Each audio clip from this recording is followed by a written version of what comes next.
Sirajen. Ya.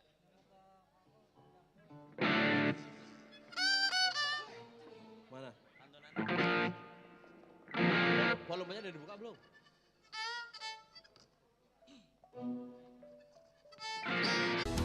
Sajojo, Yumana Bomisa Papara Samuna Muna Muna Keke, Samuna Muna Muna Keke, Samuna Muna Muna Keke, Samuna Muna Muna Keke.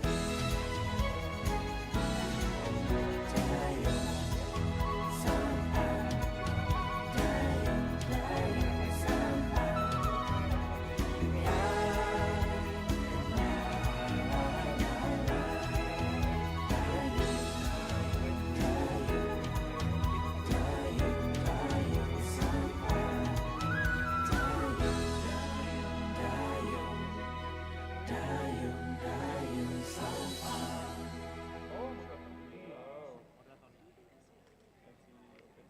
Iya sama-sama. Itu yang plenary 2 ya. Kalau plenary pertama ya. Plenary pertama itu moderatornya Ibu Mila, Miss Mila San Jose. NTX Production. Sama Ridwan Kamil.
Sajauh ning pangindita satebing leleng kahar heb di mana diri miara mulang tetep kasalira dina tetep unggal juru aya carita nu nyentuh kalbu kagagas ka bayang-bayang saban wayah mawa tenang ku endahna ku asihna numi tetep matri dina ati matak betah tu manina nu dijunjung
Indonesia is the most beautiful land in the universe.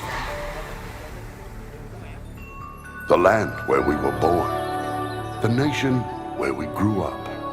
So many colors that live together in peace. With a million timeless treasures, with an abundance of natural wealth. Indonesia is not just wonderful.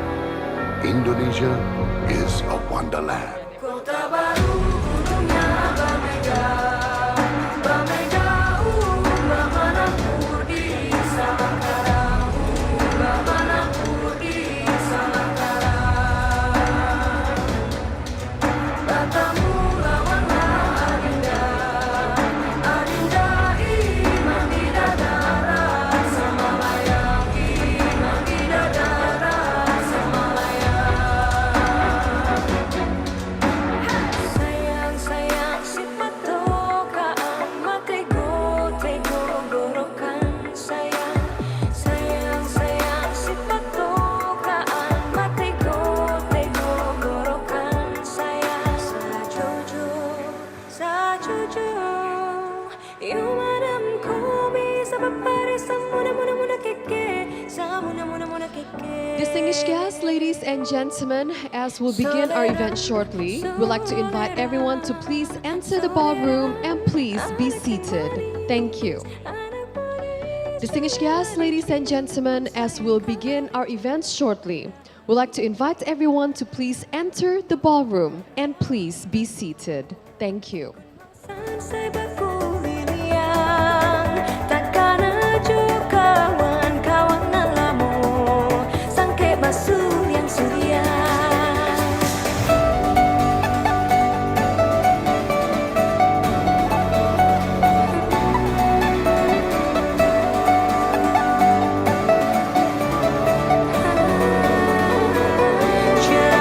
Jangan seng-sengin, seng-seng jangan, seng-sengin, seng-seng jangan sering. Mau menyoki kelak-kelak ngebuah.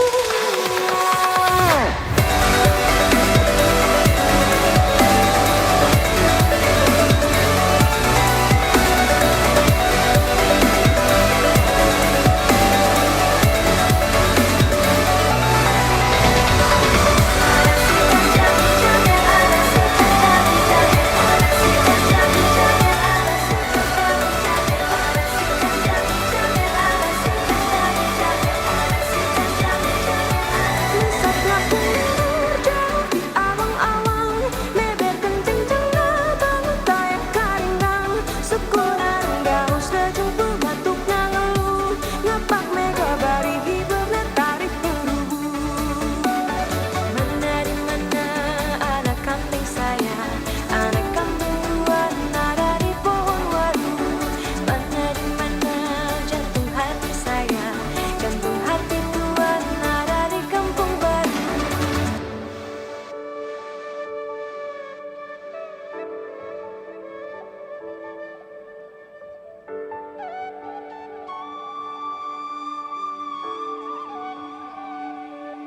Tak lelo ledo, cap menang ojo pijer nangis, anakku Distinguished guests, ladies and gentlemen, as our event will begin shortly, we'd like to invite everyone to please enter the ballroom and please be seated. Thank you. Ladies and gentlemen, as our event will begin shortly, we'd like to invite everyone to please be seated. Thank you.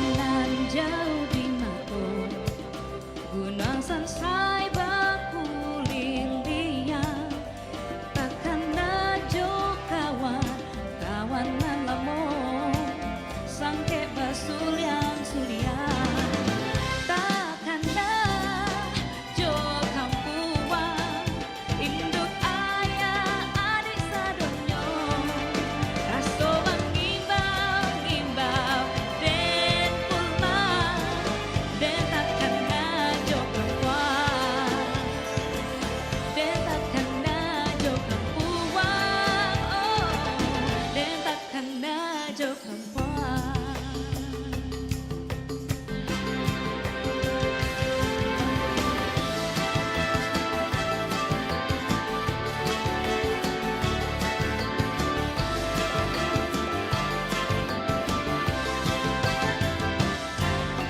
Rek, ayo rek, mlaku-mlaku nang tunjungan. Rek, ayo rek, rame-rame bebarengan. Cak, ayo cak, sopo gelem melu aku. Cak, ayo cak, golek kenalan cak ayu. Ngalor ngidul lewat toko numpak motor. Masih omong megang-megang ati lego. Sopo ngerti nasib awak lagi muncul. Kenal anak sing dodol rujak cingur.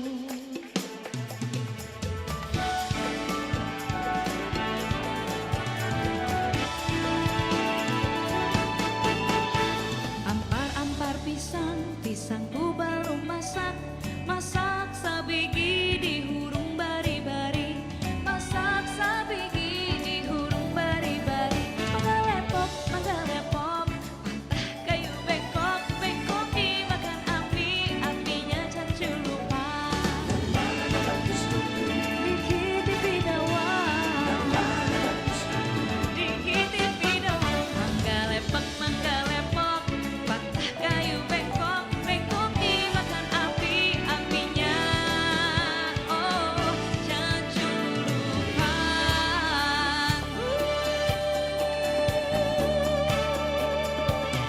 Janger-janger, seng-sengin, seng-seng janger, seng-sengin, seng-seng janger, serere nyoman yore, kelap-kelap ngalapuna, langsing lancar pamulune nyandadari. Jalan jadi berjanjiran sariang tentu roti. Ladies and gentlemen, let us welcome the Minister of Home Affairs of the Republic of Indonesia, His Excellency Professor Muhammad Tito Karnavian, U2 conveners, U2 co-chairs, and the Governor of Jakarta, His Excellency Mr. Anies Rashid Baswedan, PhD.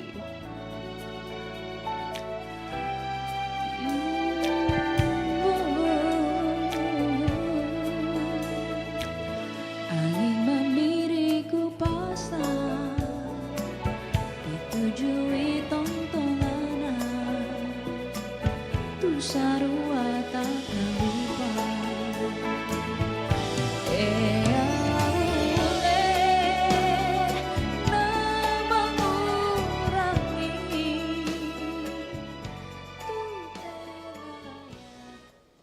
Ladies and gentlemen, welcome to Fairmont, Jakarta.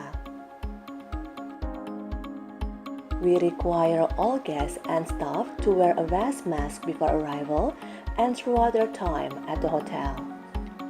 To ensure a responsible and safe environment for everyone, all guests are required to undergo temperature screenings upon arrival and before entering the meeting room.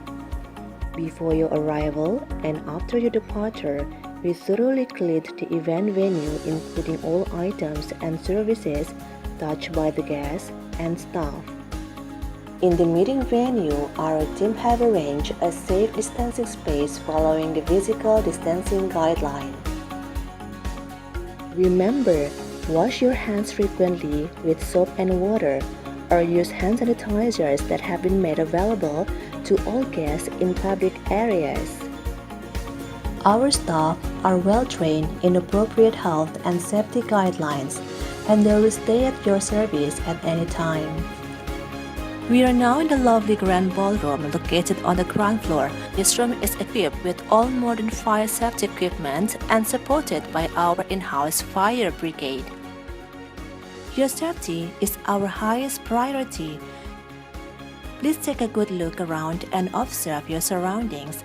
Take particular note of the nearest exits and use this opportunity to familiarize yourself with our emergency response and evacuation procedures. There are 12 exits in total, 6 of which exit through the foyer and 6 of which exit through the service areas.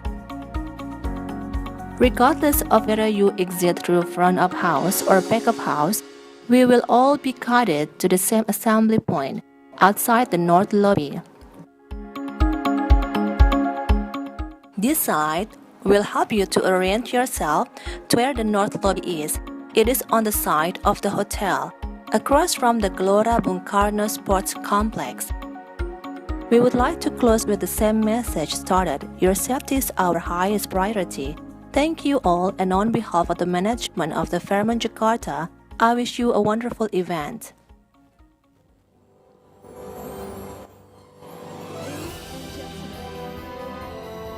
As our event will begin shortly, we'd like to invite everyone to please be seated.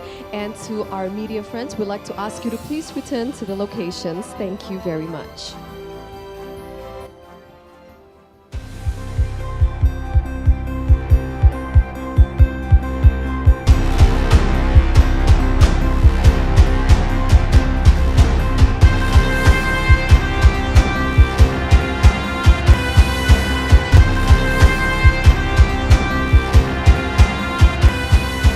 And look forward to welcome all of you here in Jakarta. Thank you.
distinguished guests, ladies and gentlemen, apa kabar?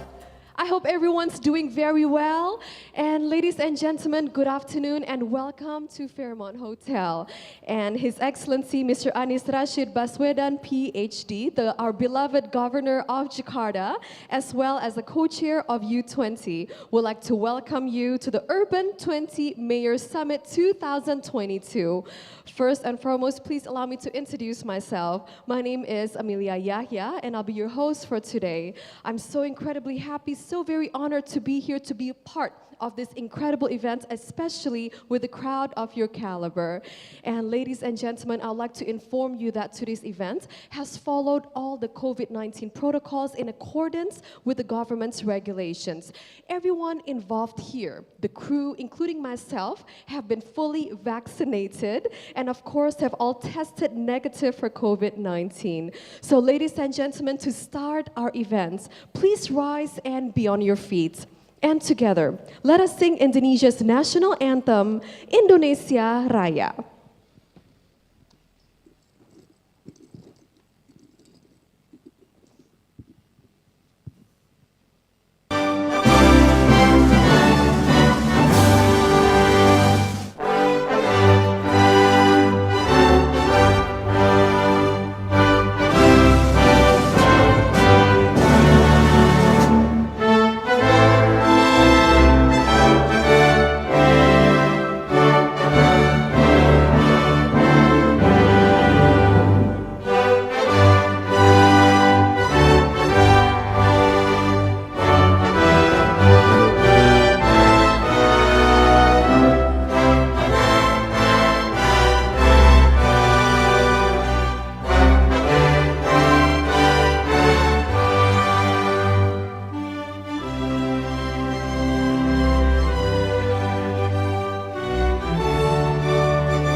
Be seated. So ladies and gentlemen, to start our beautiful day, please allow us to welcome our distinguished guests of honor, the Minister of Home Affairs of the Republic of Indonesia, His Excellency Professor Muhammad Tito Karnavian, MA PhD. Let us give His Excellency a big round of applause, and would also like to welcome the Executive Director of C40, Mr. Mark Watts, and the Secretary General of UCLG, Ms. Amelia Sais, as well as the Governor of West Java, His Excellency Mr. Ridwan Kamil, and the Governor of Jakarta, His Excellency Mr. Anies Rashid Baswedan, PhD. And distinguished guests, ladies and gentlemen, on behalf of our dearest organizers, we'd like to extend our profound gratitude and sincere thanks to everyone for your participation and for your attendance here today. Without your support, this event would not be possible. So for that, let us give everyone here a big round of applause.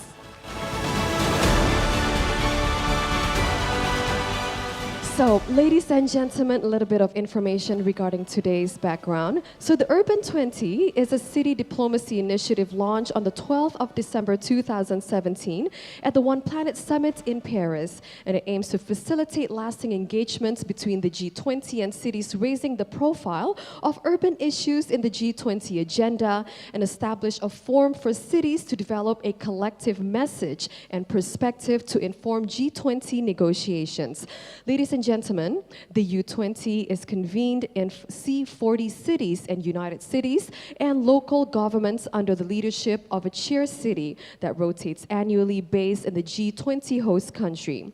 And U20 runs parallel to the G20 process and strives to build a platform on behalf of Urban Center, enriching the G20 agenda by exploring synergies and contributing to the unique perspective and good practice from cities.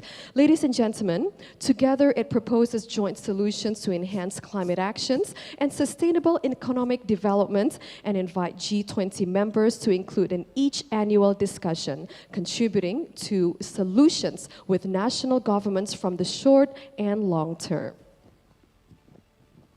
So, ladies and gentlemen, to start our event, let us all listen to the remarks delivered by U20 conveners, the Executive Director of C40, Mr. Mark Watts.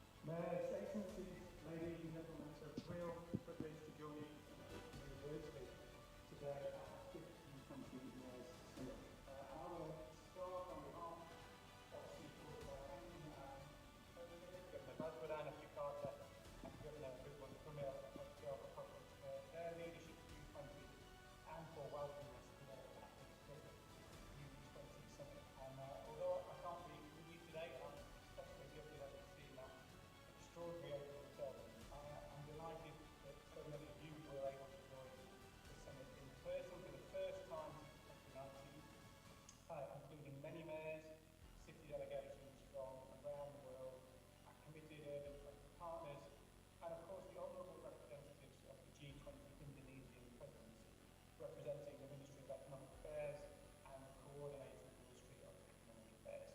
A special welcome to Mayor Rekam, the former chair of the Pemprov, obviously in the audience there.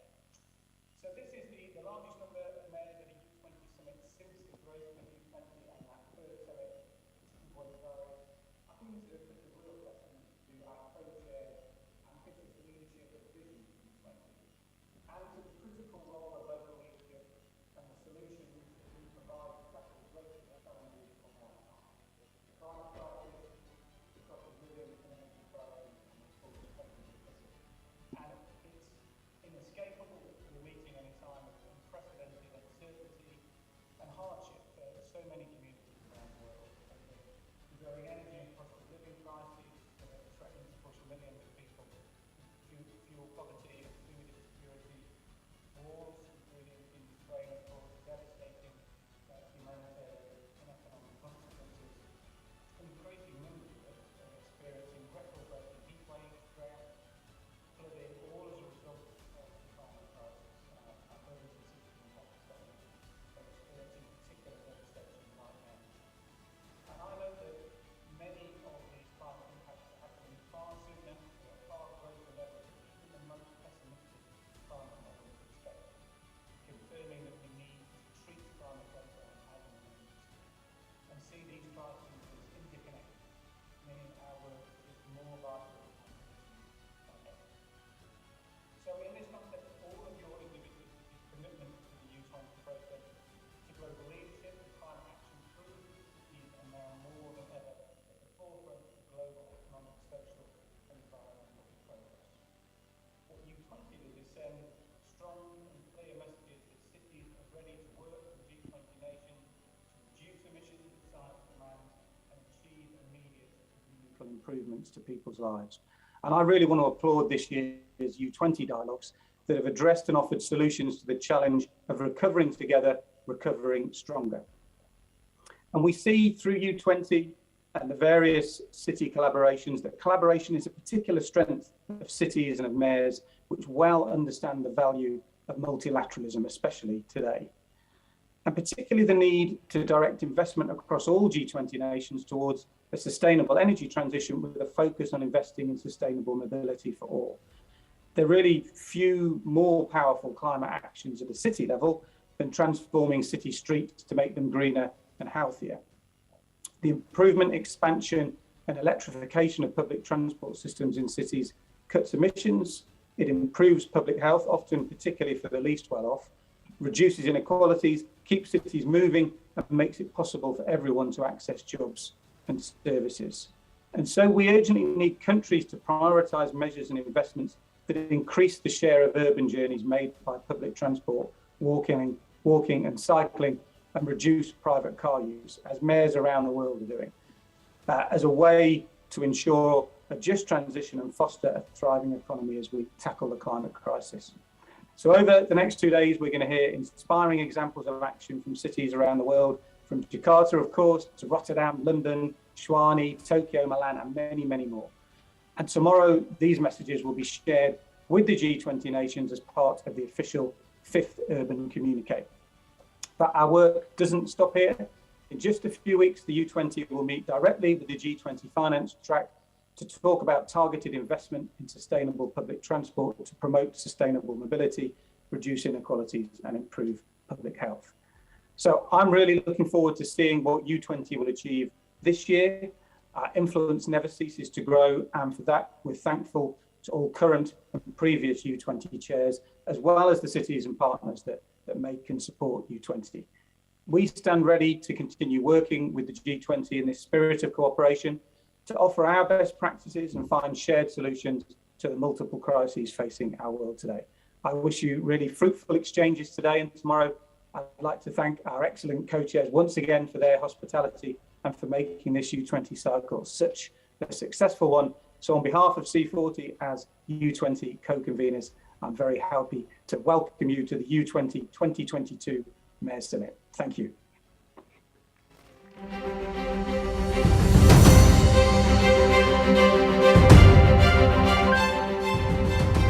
Thank you very much, Mr. Mark Watts, for the great remarks, as well as to ensuring all of us here that we can all create a future where everyone and everywhere can thrive. And ladies and gentlemen, next, please allow me to invite to the stage U2 conveners, the Secretary General of UCLG. Let us give a big round of applause for Miss Amelia Size.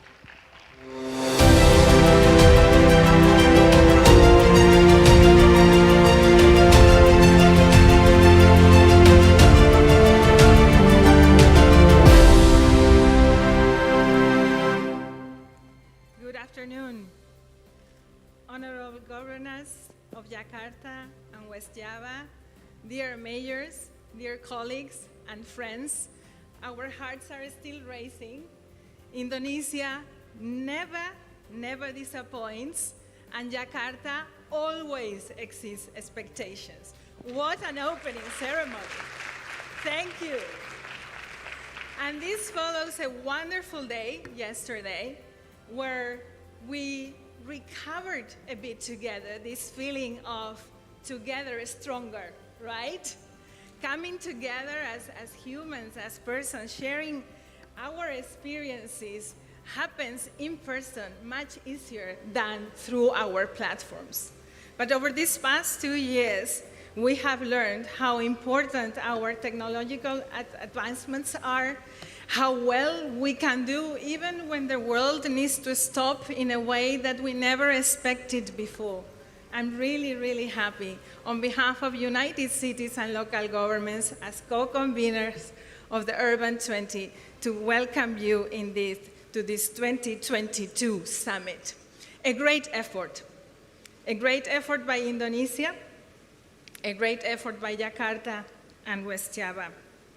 A great effort of us all, because, dear colleagues, the post-COVID world has not really moved to the new normal that we had envisaged. We all came up with wonderful ideas. You all, local leaders, invented new services, improvised, took care of us, the communities. But then after that, very quickly, we came back to business as usual, and sometimes even to marked deterioration of our planet, of the living conditions around our planet, and of some specific groups. People around the globe are suffering. There is continued gender inequality, and there is a daily and systematic discrimination against women and girls all around the world. And if we want a sustainable planet, there is no other way than to ensure equality. And equality, a call for equality, a call for innovation, a call for responsibility and shared trust is what the Urban 20 communique for 2022 is trying to ensure. Yes, we are making progress in that. Because even at these very challenging times where the divisions in our world are great, we as local leaders, as cities, have come together and managed to agree on a very strong declaration, a strong communique that, as Mark was saying, will be presented to the G20 tomorrow. But there is even more than that. I think that we together as Urban 20 are saying to the world that the window of opportunity is closing, but it's still there, we are still on time, and we need to do things together. We are trying to demonstrate that there is a new type of diplomacy that is possible. It's our type of diplomacy that is not solving conflicts only, but actually trying to be creative, that is trying to be transformative. We want to show to the world, actually, that local multilateralism is here to stay. It has come of age and is ready to join national and international governance systems to actually trigger the type of transformation that we need. And the keys for that transformation you can find in our Urban 20 communique. And yes, we have gone through many discussions and we have had to repeat many of the calls that we did in Buenos Aires, that we did in Tokyo, that we did in Riyadh. We have had to recall that health is not only about health systems, but that local public delivery is a very important part of health. But we have added new things under the leadership of the current chair. Mental health, for instance, is part of our claim. We need more public investment and we need local and regional governments to be strengthened in this area. We are calling for an ambitious climate action, particularly related to energy transition, also to transportation. We have seen the progress that can be done here in this very city of Jakarta. We have talked about the future of work, elevating the welfare of workers, especially the vulnerable and the new types of workers, the gigs, expanding training, the need to also ensure that digitalization is a new type of revolution, that it pays attention to the rights of everyone, that the digital divide is bridged, and that future innovations around artificial intelligence will need to assist and not replace the work performed by humans. It sounds futuristic, but it is not. The algorithms read us, but we determine how they read us. And it will be important to ensure that local and regional governments have a role to play in the governance of technologies, in the data that is shared through those technologies, and in the type of work that will be developed in the future. We have made great progress. 20 mayors are attending this summit, 40 cities have endorsed the communique, and many of our asks have been included in the G20 discussions already. Health was embraced in the Rome Leaders Declaration, recognizing the importance of vaccine as global public good, something that we claimed in Urban 20. Intermediary cities, you know, the urban era is not only about large cities, but also about small and intermediary cities. The role of intermediary cities has been recognized. The role of culture as critical to this creative society that we need to work towards. And the importance of acknowledging the climate emergency and making the type of investments that my colleague Mark was highlighting. So this is what we are going to be talking about today. We are not where we should be in the discussions with national governments. We are certainly not where we should be in the architecture of the multilateral system, but we will get there. We will get there through hard work. And this communique and the discussions that we have had, not always easy, Governor, we have had to have real discussions, will not only fit into the G20, but thanks to all the partners that are gathered here today, from the World Bank to IFLA, to the International Union of Public Transport, to ITF, to UNDP, to ICLEI, all the networks of local governments. Thanks to them, we will be reaching out to other parts of the international policy-making discussions, and in particular also to the United Nations Summit of the Future. A pact for the future is in the making. Local governments are going to be shaping it, and United Nations leaders will be meeting as well to discuss their own pact next year. I trust, I believe, that Urban 20 discussions will be critical to feed into this process as well. Welcome to Jakarta. Thank you very much, Governor, for having us. Welcome to Urban 20.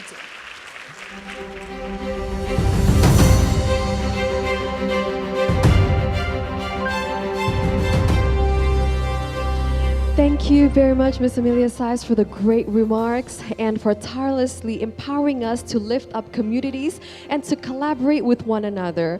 Ms. Amelia, we are so happy to have you in Jakarta and your family now. Ladies and gentlemen, let's give her a big round of applause once again. Thank you. And distinguished guests, ladies and gentlemen, next, please allow me to invite to the stage a co-chair of U20 and our beloved governor of West Java. Let us give a big round of applause as we welcome His Excellency Mr. Ridwan Kamil on stage.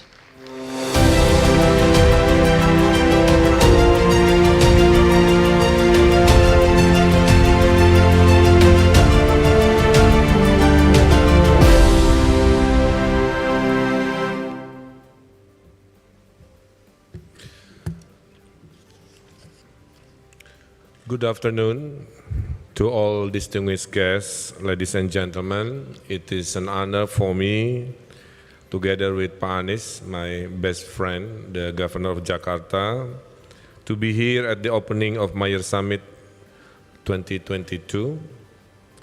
You know, myself and Pak Anies is best friends, so President Jokowi knows this relationship. So he assigned us not only to co-host the one event, but two events. U20 and Urban 20 is together co-hosting West Java and also the city of Jakarta. Therefore, during the opening, we have two dances. Yeah? One from Jakarta culture and the second one from my region. Yeah? It's very energetic for my region. It's how we make rice every morning. Yeah? We sing, we dance. That's why West Java is among the healthiest and the strongest population in Indonesia. Yeah. Honorable guests, ladies and gentlemen, first of all, I would like to welcome Professor Tito Karnavian, our Minister of Home Affairs of Republic Indonesia. And also Mr. Anies Baswedan, of course, the co-chair as the Governor of Jakarta. We are both welcoming all of you, governors, mayors, also city delegation from around the world for today's event. Also, I would like to give a warm welcome to Ms. Amelia Sais, Secretary General UCLG, who deliver her inspiring remarks. As we are sitting down here, I think we are witnessing at least three disruptions. Yeah? One is pandemic COVID disruption, changing the way we live today. Second, we are having ongoing disruption of society or industry 4.0, turning to 5.0, looking forward to 6.0, I don't know when, but it's keep growing. And also, as we see today, we are witnessing also the disruption of global warming. Yeah. Some of my land in the north of West Java is already become seawater. Yeah. So every day I have to deal with so many issues because of tree disruption. Therefore, I see the world also is getting competitive. But if we see the world just one aspect of competition, I don't think we can work and make a world a better place. We need more collaboration instead of competition. Yeah. Second, also the world is getting extreme because the invention of this digital. But do not forget, there is the dark side of digital also. The hoax news, yeah, the deep fake technology. We have to be ready for all the other side of these inventions. The world is not always getting more peaceful, sometimes it's more dangerous. We are witnessing the war between Russia and Ukraine, for example, affecting the supply food chain to us, to Indonesia, all over the world. Yeah, so but on the other hand, the world is also getting connected like today. So I'm hoping, as a leader of 50 million people of West Java, I think we need to have more understanding. We need to have more meetings, either in person or Zoom meetings. We have to have more communications. Yeah, what is the agenda for the future?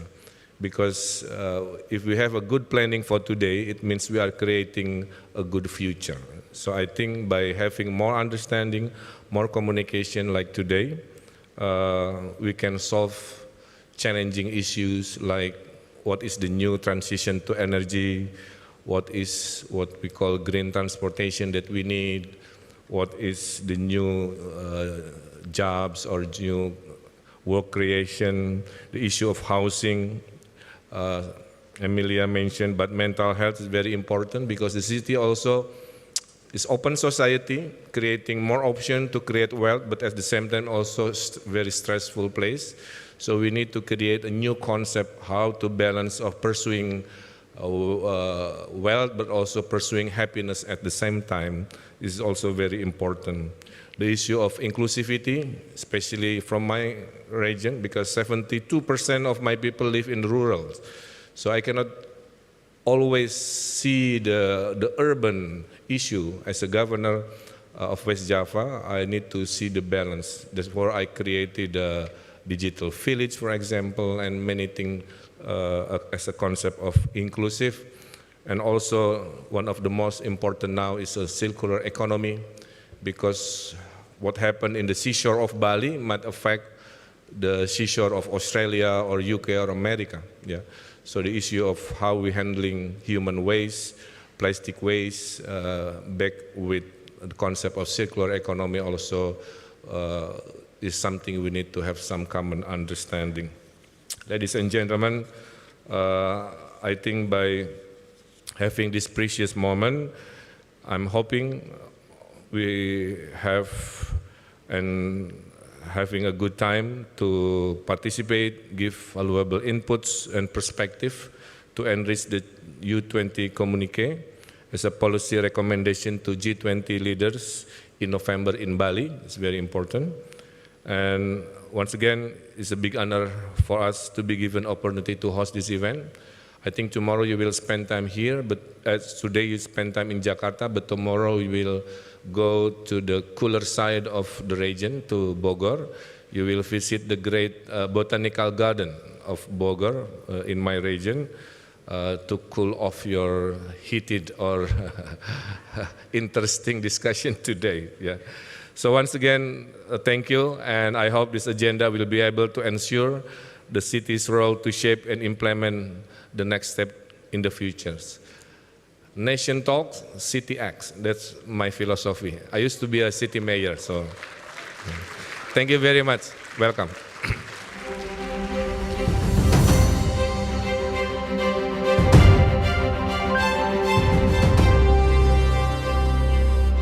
Thank you so much, Your Excellency, Mr. Ridwan Kamil, for the great remarks, as well as to always continuously translating vision to reality.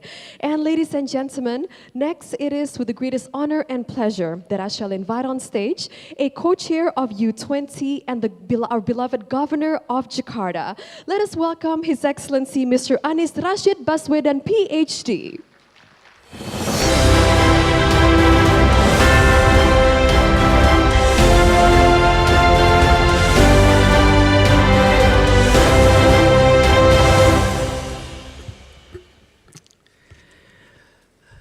Assalamualaikum warahmatullahi wabarakatuh.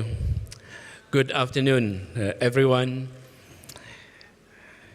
His Excellency, Minister of Home Affairs, Professor Dr. Tito Karnavian, my co-host, Ridwan Kamil, and I'd like to also mention Mark Watts, the Executive Director of C40, who are participating from a distance, Emilia Sais, the Secretary General of UCLG, and fellow mayors, governors who are coming from all over the world to the city of Jakarta. Let's give them a round of applause.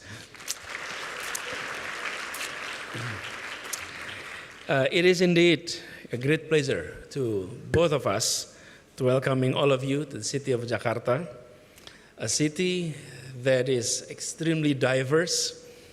It represents the diversity of Indonesia, a nation with more than 270 million people. And this is a city of 11 million. But no groups of Indonesia unrepresented in this city. So this is a city that is diverse, yet we are also grateful that this is also the city where unity is being felt by everyone. So as much as we embrace diversity, we are embracing unity because it is as important as diversity. And I'd like also to welcome all of you to the meeting of U20 as one of the early participants of U20 in 2018. I've seen the development of conversation within U20 since 2018 all the way to 2022. And we have been experiencing collaborations. And if I may share, Jakarta has declared ourselves as a city of collaborations. We are creating that as our brand. And in the spirit of collaborations that is also felt in the U20 sessions in every year, I might also say that our team, who have worked very hard prior to the summit, discussing the communique, talking about issues, they have worked extremely hard. They may not be on the stage giving speeches, but they are actually working very hard, making sure that collaboration is actually taking place. Let's give them a big applause. And throughout their work, they have been able, our teams that work on this for months, have come up with 3 strategic priorities to be discussed during the summit. It is about health and housing as a cornerstone to economic and social recovery for all. Everyone here understands that the past 2 years we experienced pandemic, and we need to recover. We need to recover stronger. We need to recover faster. And those are one of the area of 3 that is being proposed to be discussed. And then we are also facing the world that has experienced tremendous pressure because of our economic development.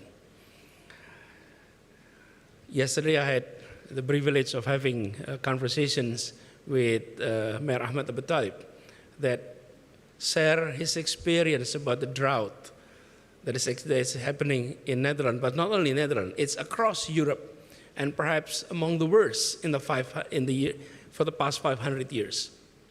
Climate change. This is an issue that we all are facing. So sustainable energy transition equal access to sustainable mobility for us in the city are the second issues that we'd like to be addressed in the summit. And then city, the third issue, city is about people. What make a place a city is the populations of that particular area. Without the people, we're not seeing cities. And education's future of works, ensuring equitable and equal access to job markets in the cities were something of importance to all of us.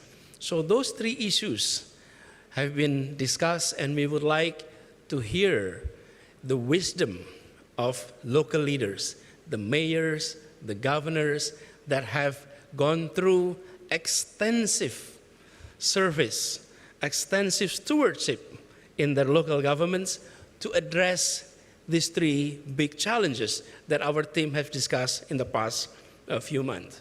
And if I may share my own experience, I used to serve in the Ministry of Education.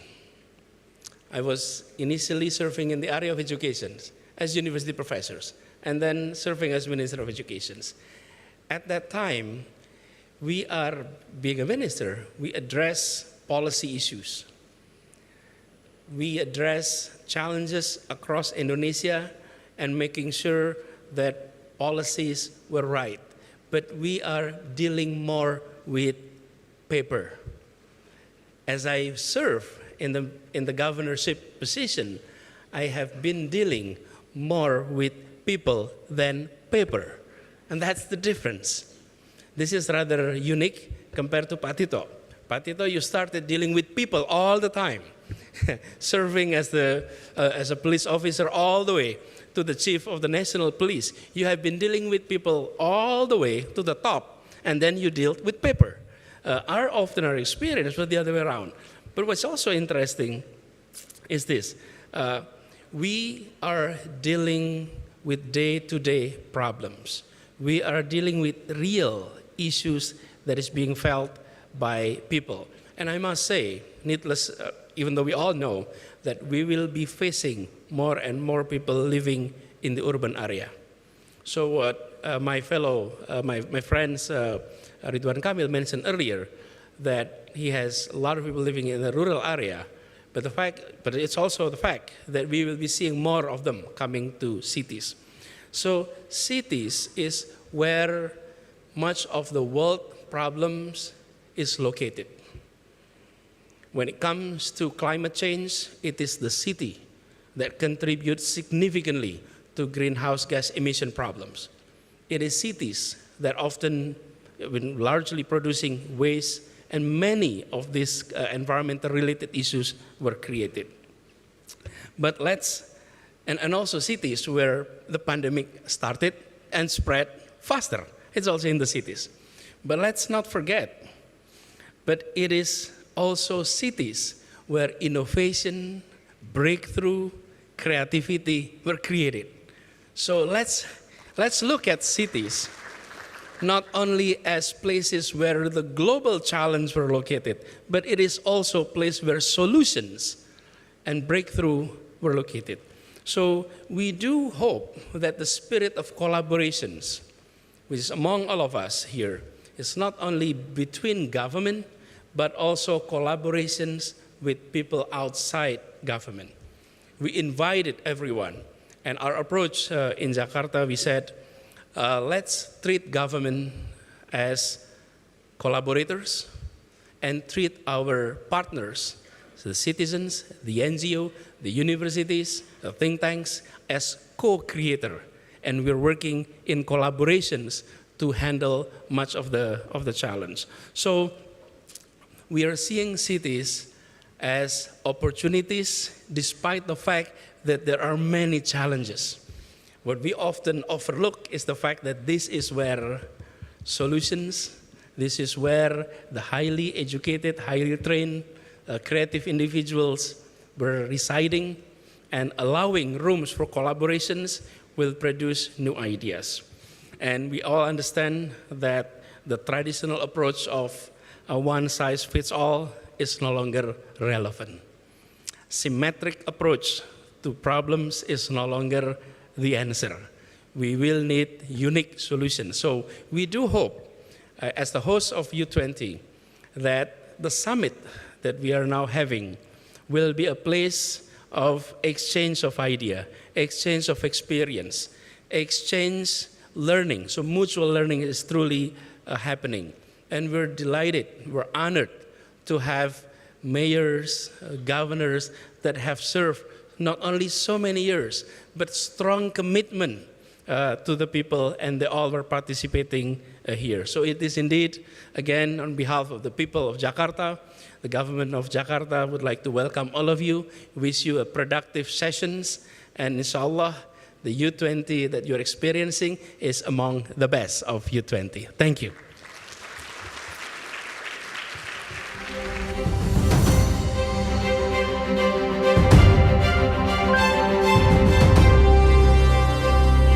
Thank you so much, Your Excellency, for the great remarks and for always inspiring us, for always leading us to dream with ambition and, of course, to lead with conviction. Thank you very much. Once again, ladies and gentlemen, let us give His Excellency a big round of applause.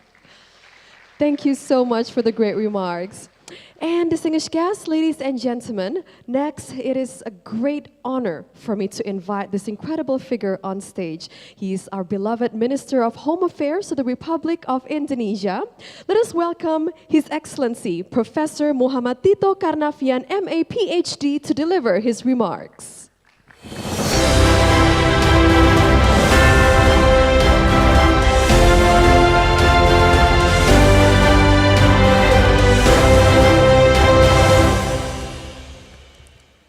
Bismillahirrahmanirrahim. Assalamualaikum warahmatullahi wabarakatuh. A very good afternoon to all of you. Well, I was supposed, based on the previous agenda, supposed to speak in 5 minutes only. I said, well, can I bargain? Because 5 minutes, I've got a long list. I have to mention our distinguished guest here. 5 minutes done already. Then, yeah, it's very generous. Pak Anies gave me another 5 minutes because our coordinating minister is absent today. I'm taking over his place, and instead tomorrow he's going to receive you for joint communique. Well, I have to speak a little bit formal, of course, in the beginning. Excellency, distinguished Executive Director of C40. Well, he's not available. I believe he's listening me. Secretary General, United Cities and Local Government, UCRG. That's Madam Emilia Saiz. That's correct, Madam? Well, yes, from Spain, right? Well, when I entered this room, I was a little bit surprised because most of the people here wearing a nice jacket and tie, but I'm not the one because I'm really proud of our national attire. This is a batik. Yes. My question to you, Madam, are you attiring this kind of non-jacket and tie as well because it is a batik, or national attire as well? No? A global. I'm just wondering, before coming here, you had been aware I'm wearing my national attire, then you follow me. Distinguished Mayor of U20 members, mayors of observer cities, distinguished heads of international organization, NGO, Development Partner Indonesia, ladies and gentlemen. First of all, I'd like to extend my warmest welcome to Indonesia, in particular our capital city, our proud city of Jakarta. Before going further, well, I would like to say that we're really proud of Jakarta because this is our biggest city, capital city, and the nerve center of all affairs in Indonesia. Then for those, and I'm telling you as well that Indonesia is one of most beautiful country in the world. Last week I've got information reading. You can go to Google, Forbes, 50 beautiful countries in the world in terms of natural beauty. And well, I'm not going to be exaggerating that Indonesia was being put as number one as the most beautiful country in the world, right? Yeah, and mayor of Los Angeles, your country number 12, sir, sorry. And governor of Tokyo, Jakarta, Japan is number 14. But I know that Japan is nice. Just sharing a little bit about what happened in Indonesia in terms of government. Since 1998, Indonesia has experienced a very critical and fundamental political change. Indonesia has become a more democratic system where media has been getting stronger, freedom of expression being assured and protected, a stronger voice of parliament, and definitely a stronger civil society. And there's some reformation in many ways vis-a-vis the previous government. This political change has resulted in a significant effect in our governance system, a shift from highly centralized system to be a more decentralized system. Indonesia at least recognized three groups of government affairs. Number one, what we call is absolute affairs, granted by our legal system to the hand of central government. They include foreign affairs, defense, security, more specifically national security, judicial affairs, fiscal and monetary affairs, and the last one is religious affairs. The second group is that given the fact that Indonesia is one of the most diverse countries in the world, that already been pointed out by Governor Mr. Anies Baswedan, we have got more than 1,300 ethnical groups, more than 700 local languages, and most of them different accent or different totally one another. A vast area spanning from east to the west. If you fly by jet from west to the east, then it takes almost 8 hours to get there. 17,000 islands with people of different cultures, racial descent, and religions.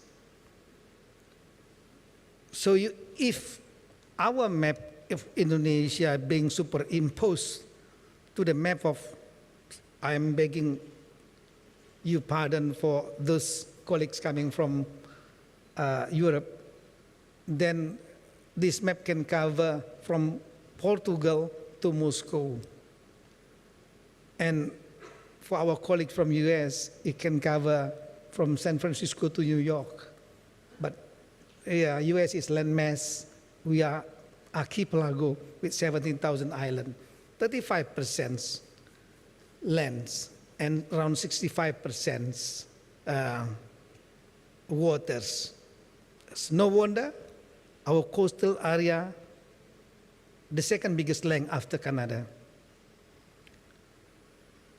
So in one hand, the beauty of Indonesia become a richness of Indonesia. You see that the dance we've just seen is only two dance from two places, and it's only two dance out of thousands and thousands of dance. Even if you go to any place in Indonesia, we have got different and unique dance. Yeah. Even 2 months ago, I opened the first festival, Art of Bali, attended by all over Balis. I was Indonesia already. I met already. I saw already a lot of performance being conducted in Bali, but again and again, still surprised me. So we have to manage the diversity, because diverse means difference, and in security, in management of conflicts, all differences meaning potential conflicts. So we have to manage such potential conflicts to get into harmony and peace of living with our people. So the object of this general government affairs is to keep the country in unity. What we call is unity in diversity, such as promoting nationalism, nationhood, and these affairs still in the hands of central governments. The last group of affairs in our business of governance is that what we call is concurrent affairs. There are those of government affairs that divided between central and local government. Altogether, we have got 32 delegated affairs. 24 out of them mandatory, such as education, healthcare, infrastructure, and so on. But then remaining eight optional affairs: agriculture, tourism, fisheries, forestry, such as in the case of Jakarta. Well, in Jakarta, Pak Anies doesn't have any unit for agriculture. We don't have agriculture here. But Pak Ridwan Kamil, Minister Ridwan Kamil, have got a vast area of agriculture, rice, paddy fields, and so on, to feed up the people of Bapak Anies Baswedan in Jakarta. So more decentralized system give more autonomy to local government than before. Well, it's not really fully autonomy, because Indonesia is not a federal state. Instead, we are a republic. In our local government system, we recognize layer system. We have got central government led by president, and we are lucky today we have got a son-in-law, Bobi Nasution, and his son-in-law of Bapak Jokowi. Thank you very much for coming here. 37 provinces led by government. We have got 34 so far, another 3 coming in Papua. The city of Jakarta, the capital of Indonesia, is a special province. This is so special, that's why it's not led by a governor, even though a city, but it is led by a governor, not a mayor. Again, Jakarta is the nerve center of politics, economy, and many other national affairs. Mr. Anies Baswedan, the co-chair of U20 Indonesia, he is the one in charge of this capital. He is saying 8 million of population, but in our data, Home Affairs, around 10 million. I'm not sure which one is correct, right? But 11 now. Now get 11 within one hour. Well, 11 million people, yes. Because my office is the one in charge of registration of citizenship and residence. 11 million in a daytime. In a night time. In daytime, we have got commuters from satellite cities, Depok, Tangerang, Bekasi. That's what we call it Greater Jakarta, with the population of almost 30 million. And tomorrow you are going to Bogor, the city of Bogor. The area of Bogor is one regency only. It's one stone throwing, actually, from Jakarta. The population is 5 million. Apart from that, Jakarta becoming the nerve of all affairs in Indonesia, attract people all over Indonesia to come to Jakarta. So Pak Anies not only looking after his people, but also our comrades coming all over Indonesia, including the satellite cities. Then, well, I'm not really, again, exaggerating to say that the work of Mr. Anies Baswedan is not easier than the governor of Tokyo, mayor of London, mayor of Paris, mayor of New York, or even, sir, mayor of Los Angeles. Yes, sir. Then we have got the West Java. It's the biggest with almost 50 million populations, led by Mr. Ridwan Kamil, also the co-chairs. Mr. Ridwan Kamil is really proud sometimes. Pak Tito, we have got 50 million people. So this is the size of population of South Korea. He's really proud of this. I said, well, the more people you have, the bigger problem you have yourself. You are more headache maybe than other governors. But he's enjoying that one. Yeah. Oh yeah, before going further, I was mentioned about the health protocol, COVID, and so on. And Pak Anies also already mentioned about the pandemic COVID management. Well, to be honest, Indonesia, we are quite proud with our work in terms of the COVID and economy, because during the COVID pandemic, all heads of states and heads of local government have got a similar problem with two main objectives. Number one is that to control the pandemic, the crisis, and number two, to make economy survive.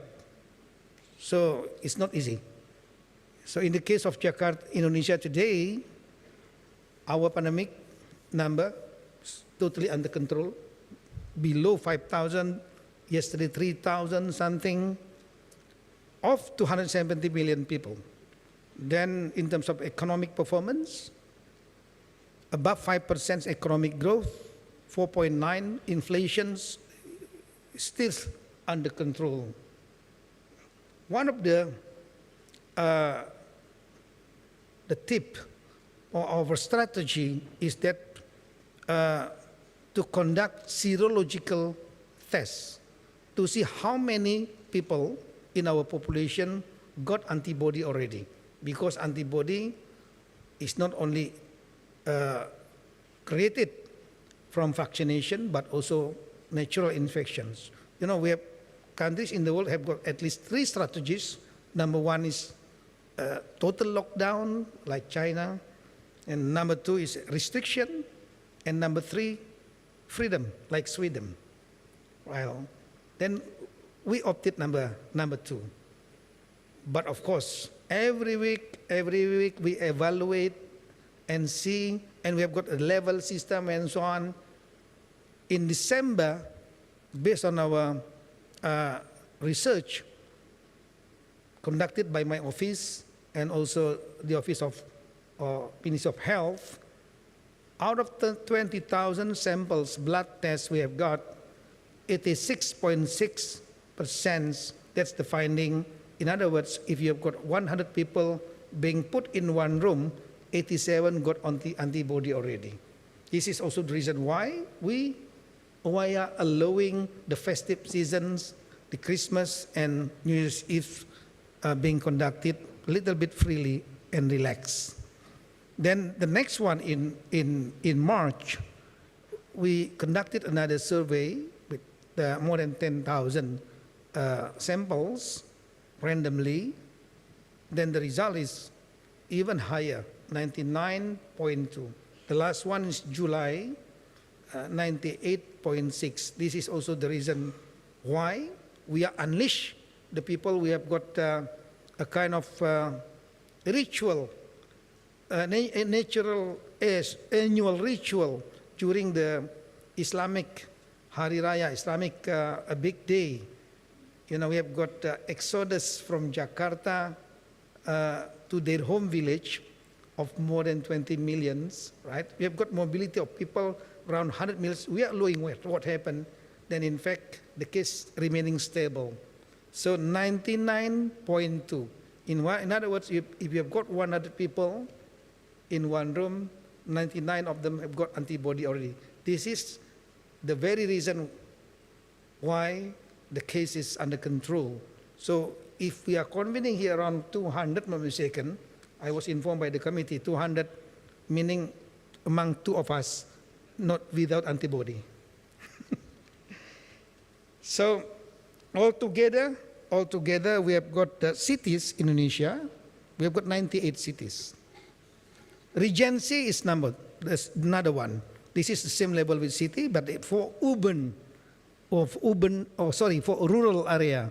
For rural area, we have got 416 regencies, with the populations of around 10,000 to millions. Like Residency of Bogor, you are visiting tomorrow with 5 million populations. We have got also village as a smallest layer of government. They have got their own local election. They have the power to issue the village regulations. Currently, we have got around 75,000 villages.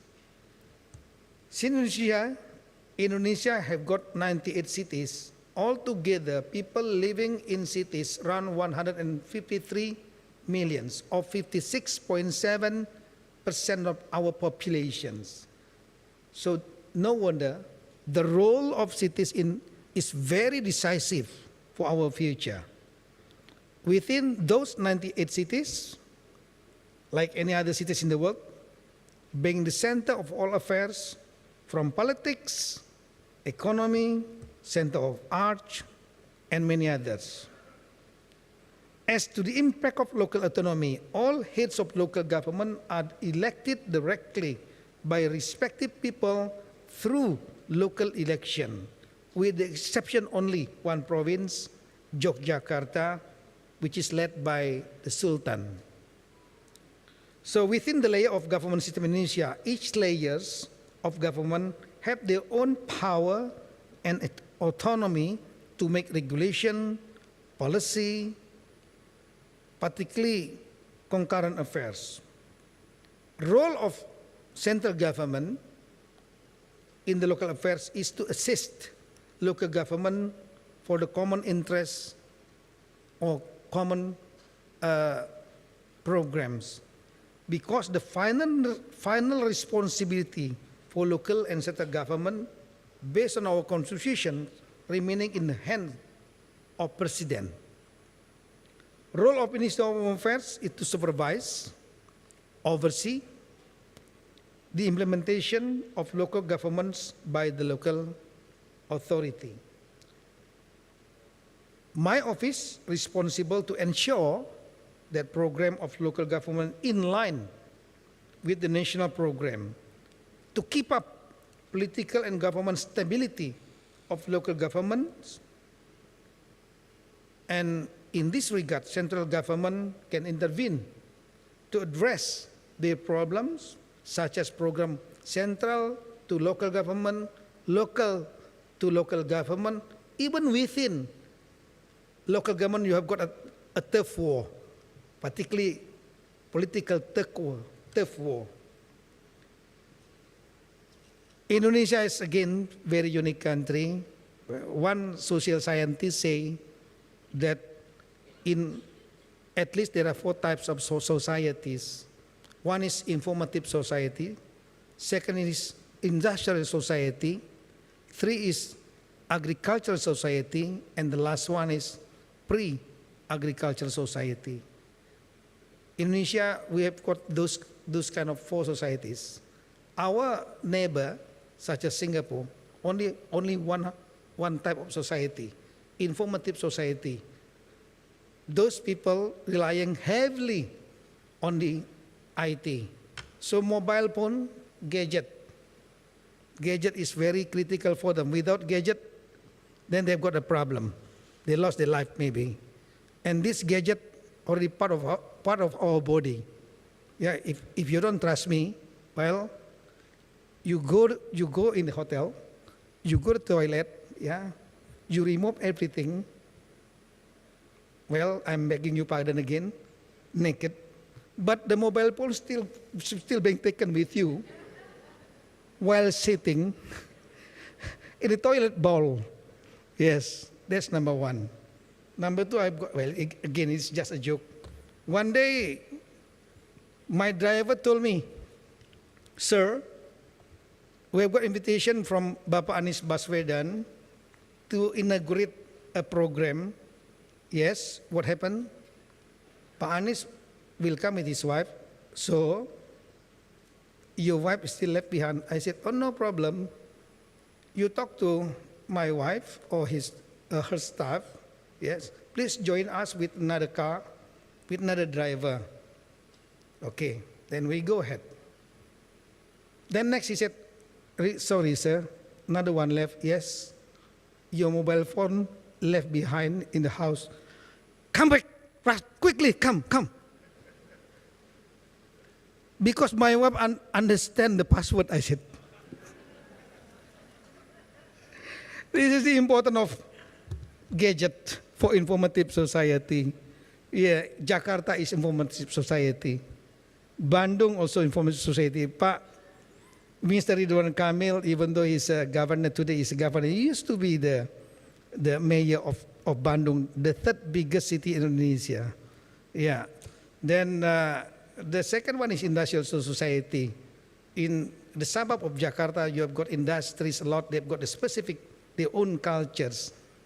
And the third one, the bulk of our populations, being part of agricultural society, relying upon agriculture. But we have got also what we call a pre-agricultural society. People who confine themselves, isolate themselves in their places, and they're happy with their life, modest life. Even 4 or 5 hours away from Jakarta, you have got such society in West Java. So we have got for kind of society, and this is cheering for us. Central government allow local government to improvise their creativeness, innovation, working together with other parties, including city-to-city collaboration, such as when a city have a deficit of foods in one place, then can be collaborating with other cities or other places where food is oversupply. So, ladies and gentlemen, with the presence of G20, we have U20, in which we encourage members of U20 cities to work together and expand such collaboration not only between 98 cities in Indonesia, but even beyond with other cities within U20, and just realize that there is another one, C40, with members much more bigger. It can be a low intensity engagement, such as just sharing best practices, mutual visits, or even high intensity cooperations, such as partnership in trading, infrastructure, investment, creating green and clean cities, smart cities, and many others. This forum is a great momentum to seek and discuss for the next step of the way. And on behalf of Government Indonesia, on behalf of our President, we are unfortunate because he has got an official trip now to the easternmost of Indonesia, Jayapura, Papua. I fully support the cooperation between cities in U20 and also C40, of course, for the better quality of life of our people. I thank you very much. May God bless us. Wassalamualaikum warahmatullahi wabarakatuh. I put here, enjoy Jakarta, but well, since I just realized that you're going to go to West Java. Enjoy Jakarta and also enjoy Bogor. Thank you very much.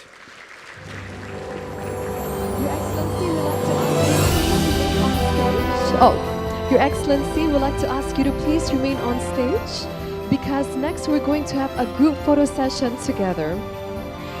Your Excellency, Bapak Tito Karnavian, we'd like to ask you to please remain on stage for a group photo session together.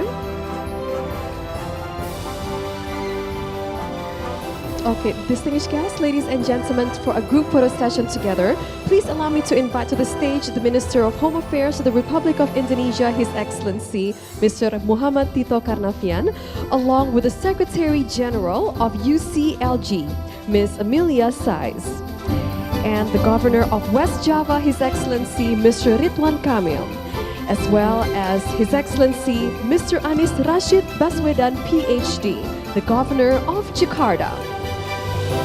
Kepada teman-teman media sekalian, kami persilakan Anda untuk mengabadikan momen yang sangat spesial ini.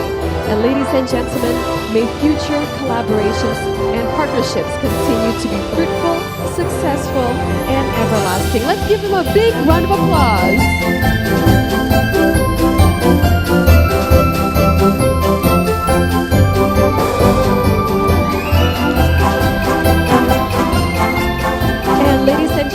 For the second photo session, we'd like to invite all mayor invitees to please come up on stage to accompany the delegates. We'd like to invite all mayor invitees to please come up on stage for the second group photo session together. And to our photographer and media friends, we'd like to ask you to please capture this great moment.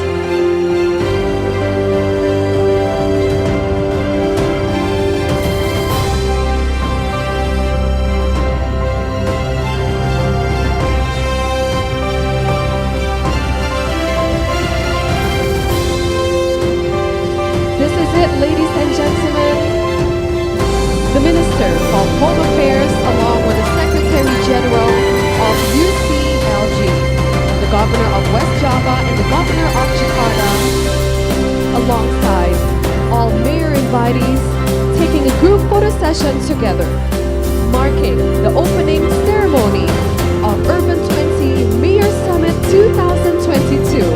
Ladies and gentlemen, let's give them a big round of applause.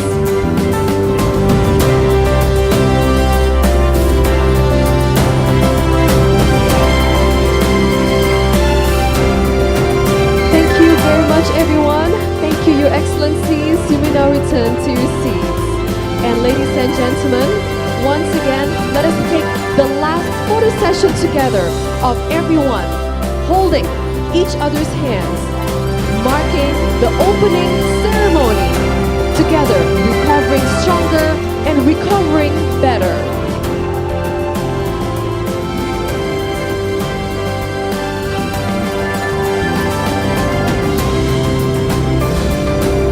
May future partnerships and collaborations continue to be fruitful, successful, and everlasting.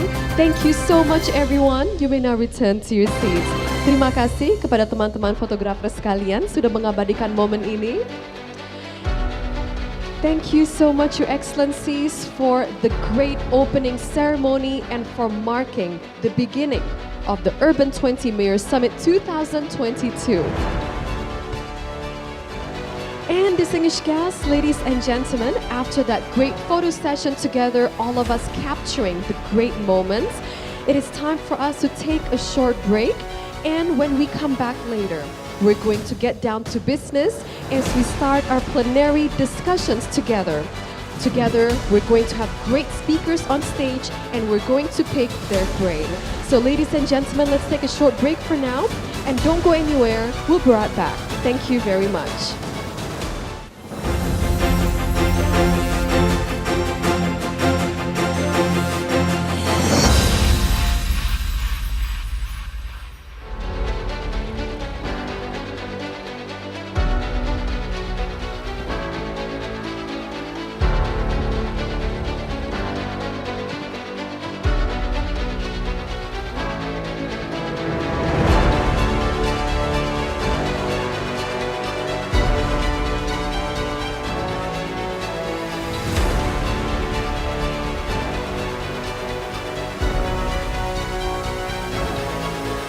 Distinguished guests, ladies and gentlemen, we would like to kindly inform you that we will start our first plenary discussion of the day.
Ladies and gentlemen, what a great opening ceremony we had marking the Urban 20 Mayor Summit 2022.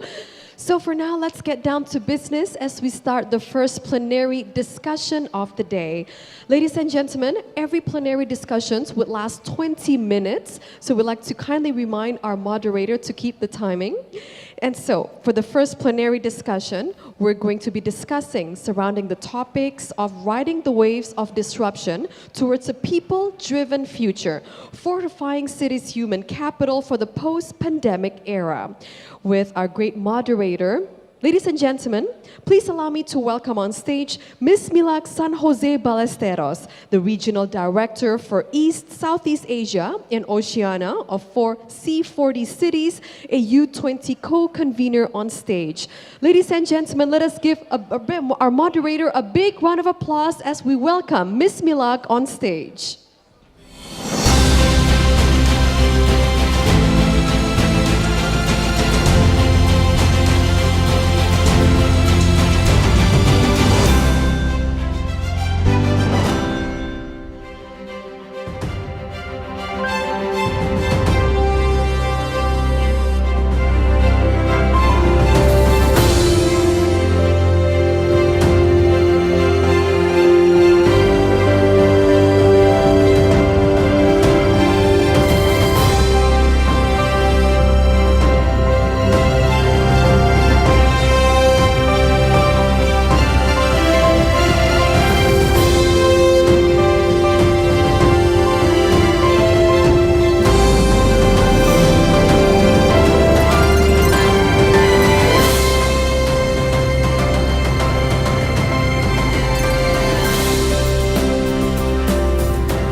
Distinguished guests, ladies and gentlemen, as we'll begin our first plenary discussion shortly, we'd like to invite everyone to please enter the ballroom and please be seated. Thank you.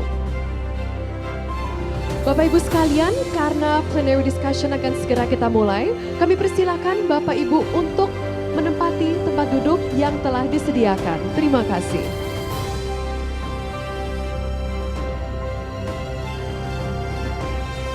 Bapak Ibu sekalian, karena plenary discussion akan segera dimulai, kami persilakan Anda untuk memasuki ruangan ballroom dan menempati tempat duduk yang telah disediakan. Terima kasih.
Distinguished guests, ladies and gentlemen, as we'll begin our plenary discussion shortly, we'd like to invite everyone to please enter the ballroom and please be seated. Thank you. Bapak Ibu sekalian yang kami hormati, karena acara akan segera dimulai, kami persilakan Anda untuk memasuki ruangan ballroom dan menempati tempat duduk yang telah disediakan. Terima kasih.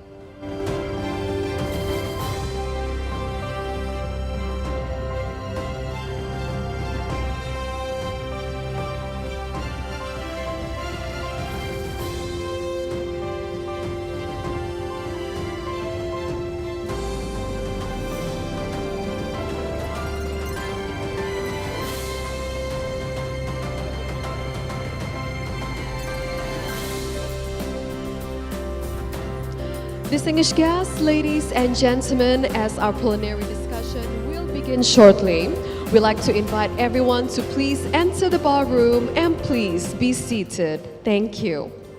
Bapak Ibu sekalian yang kami hormati, karena diskusi plenary kami akan segera dimulai, kami persilakan Anda untuk memasuki ruangan ballroom dan menempati tempat duduk yang telah disediakan. Terima kasih.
Ladies and gentlemen, as we'll begin our plenary discussion shortly, we'd like to invite everyone to please enter the ballroom and please be seated. Thank you.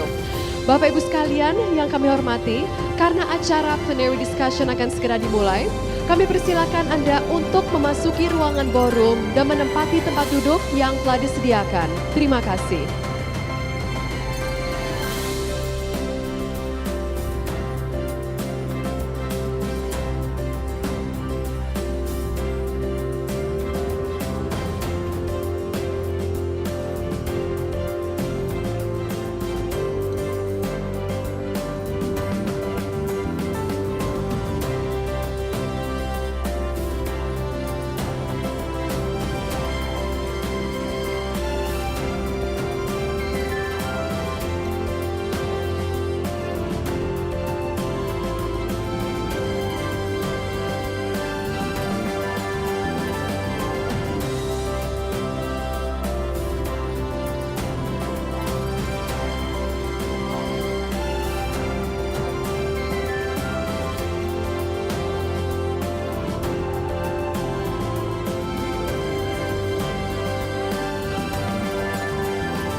Ladies and gentlemen, as our plenary discussion will begin shortly, we'd like to invite everyone to please enter the ballroom and please be seated. Thank you. Bapak Ibu sekalian, karena plenary discussion akan segera dimulai, kami persilakan Anda untuk memasuki ruangan ballroom dan menempati tempat duduk yang telah disediakan. Terima kasih.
Well, distinguished guests, ladies and gentlemen, welcome back. I hope that you've had a good break and a good cup of coffee, because now we're going to get down to business and start our first plenary discussion of the day.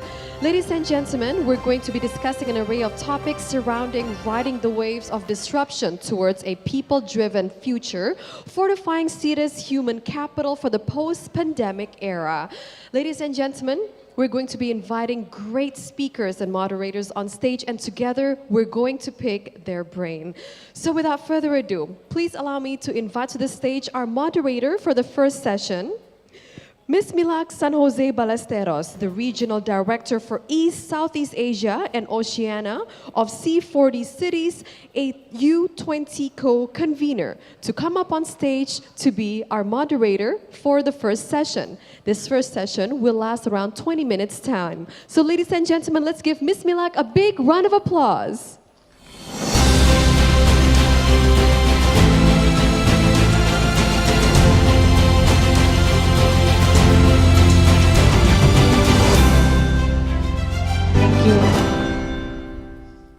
Thank you very much. Salamat siyang. Good afternoon. I was looking whether it's salamat sore. It's great to be back in Jakarta or Indonesia. This is my second time after the pandemic. Actually, Indonesia and Jakarta was my first stop after 2.5 years of no travel. I'm still holding off my mother trying to get in touch with Anis Baswedan, why that is the case. But that was the time when Jakarta was actually celebrating its 495th anniversary, and there was a launch in Pulau Bidadari. Maybe before we start off, and as I frame the conversation, we're joined together, and I will call them on stage. We're joined together by eminent speakers who are here to provide us with their insights. Exactly, we've heard about social justice, equity. We've heard about really digitization and sort of like the disruptions. But when we talk about what that means on the ground, what that means, it's really the cities and local governments being at the front line, and that's where the rubber hits the road, or shall we say, in the more sustainable world that we are aiming for, it's where the light hits the panel. So maybe I'll call in, again, our co-chair, Governor Ridwan Camille, to come up on stage. Mayor Randall Williams, Mayor of Schwaning, all the way from Africa.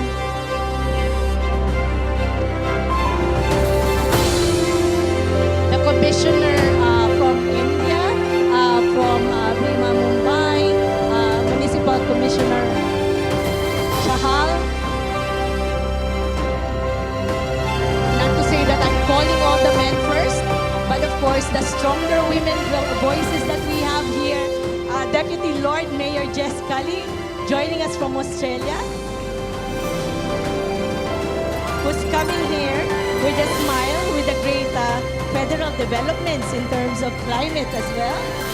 And of course, the Deputy Mayor of Berlin, Ana Maria Tesnea.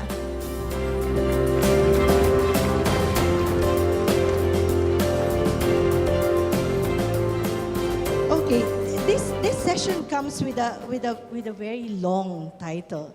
It's Riding the Waves of Disruption Towards a People-Driven Future, Fortifying Cities' Human Capital for the Post-Pandemic Age. Quite technical. Actually, I think what we really mean is what it means to look at what the future holds, how to address the current challenges with really people at the center of any planning or engagement. And I think what we want to get out of this session is understanding where cities are at in terms of addressing these disruptions. And we've heard the conveners, we've heard the minister, of course, as well, and of course our co-chairs. We have Pa Ridwan Camille and Pa Anis Baswedan earlier. And so I think what would be good in terms of getting your insights here, other than, of course, my role as regional director is very much rooted in terms of work in the region, but I'm also a part of the global management team of C40 that's leading on its diversity, inclusion, and equity work. So I'm very much interested. I can actually park myself here and have a longer conversation with everyone, noting that that's at the core of what is being discussed when we talk about the G20. This session is inspired, of course, by the G20 priorities, talking about a global healthcare architecture, sustainable energy transition and digitization, which also resonates with the U20 calls for accessible, affordable housing, sustainable mobility, and some of those concrete goals in terms of what the future of job really holds. Now, I won't spend much time in terms of framing because we will really get the gist of it as we start the conversation. So maybe I'll start off with you, Pa Governor,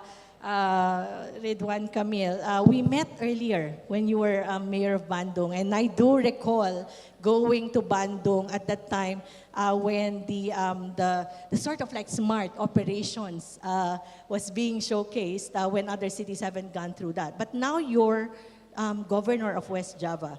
And while Bandung is diverse, of course, West Java is a wider diversity in that sense. I think it was mentioned, agricultural lands, rural areas. What does that mean in terms of when we're looking at digital transformation, for example? What does that mean when we say leaving no one behind, looking at the diversity of the population, of the communities in terms of West Java? Yeah, thank you. Thank you for the questions. First of all, I think during this pandemic COVID-19, we have so many lessons learned, throughout the world, to your region, my region. So I want to share my findings, how we adjust and having adaptation during COVID and post-COVID economy, including to digital. So we did a survey,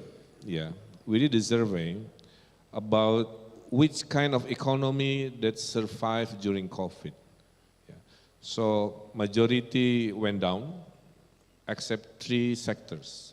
Healthcare, of course, because pandemic is about healthcare. Second, food, because regardless you have crisis or pandemic, you have to eat. So it means food business is stable and went up. And the most impressive thing during pandemic was the digital economy, increased 40% in my region. Why? Because crisis is a forced change. We would like to have a slower pace change during normal time, right? Moving slow by slow. But by crisis, by pandemic, for example, we are brutally forced to change abruptly to new lifestyle. So after COVID, we learned that work from home, for example, now is becoming a permanent lifestyle for some percentage of our economy. Even last month, we declared, in my government, we now declare at least 10% you don't have to go back to office. Just finish all the assignment from the governor at home, reduce your travel from home to office, reduce the energy, reduce the pollution. It sometimes is a good way. Second, my mom is 83 years old. She was forced to learn the WhatsApp, sending the videos, using the emoticon and so on and so on.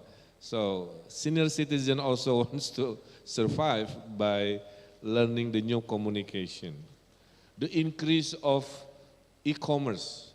The Retail Association in Jakarta declared 20% of their customer will not go back to shopping mall. They will now permanently reside in the e-commerce kind of activities. So this is a post-pandemic effect to our lifestyle and our economy. And also during the pandemic, so many people lost their jobs, especially city most affected. And as a governor, I oversee 27 cities and regions. And 80% COVID resides located in the agglomeration of urban. The less urban, the less COVID. The more urban, the more COVID. Because COVID is very much a density disease. Yeah? The denser you are, the easier the disease to travel. So now, by the blessed in disguise of this digital during COVID, we found so many new interesting phenomena. So I created a program called Millennial Farmers, for example. Yeah. So I invite the affected young urban citizen to return to rural. I lend them the land. I give them also money for them to do a food business using digital. So now in West Java, you feed the fish using mobile phone, using IoT. You press the mobile phone, the container receives a sensor from the mobile phone and you projected the food. And you sell it online. So suddenly, you can live in rural area but have urban income, right? So before, having urban income means physically you have to go migrated to urban areas, finding a job, get urban income. But after COVID, we have this interesting new phenomenon that you can live outside urban, but you can get urban income. So I'm helping Pak Ani's problem, yeah, reducing the burden of migration from the satellite surrounding area of Jakarta because of this concept. So I give them the slogan, live in rural, get urban income, and connect it to global business. That happens because of digital revolution during the pandemic. So I think, therefore, we created what we call digital village. In city, I have a project called Smart Cities. I donated, I create projects to create command center to 27 cities, but in rural we call it digital village. One village I give one laptop, so people in the village can get access to sell online. I remember before COVID, there is one business selling for washing the plates, yeah, soap. They have only 10 million rupiah per month. But now, after they go online, they have 500 million rupiah. So my point is, in West Java, we are experiencing not only the bad side, like we are experiencing most of us, but also the new lifestyle, the new paradigm post-pandemic related to digital. So I think in the future, now I have a very clear vision how to balance the urban development, but also bit by bit reducing the burden by moving the population back to non-urban, because 72% of my population now in rural areas. Yeah. Thank you. Thank you very much, Governor. I think you touched on a lot of points there. To what extent, for example, some of the initiatives that you did during the pandemic is now finding its way in terms of institutionalizing. And so maybe moving from a discussion of the 10 rupiah to rupees. That's a bad joke, but going to the Commissioner of India, as the leader of the densest city of India, the pandemic, similar with all of us, with all the other city leaders here and local government leaders, the pandemic must have posed really great challenges for the BMC or the Brinhan Mumbai Municipal Corporation. And can you share with us today how the BMC responded to the pandemic, understanding especially the constraints of space, and how your initiatives during the pandemic is now really shaping your recovery or just what the way forward is in terms of how that response is now finding its way to shaping the future of Mumbai?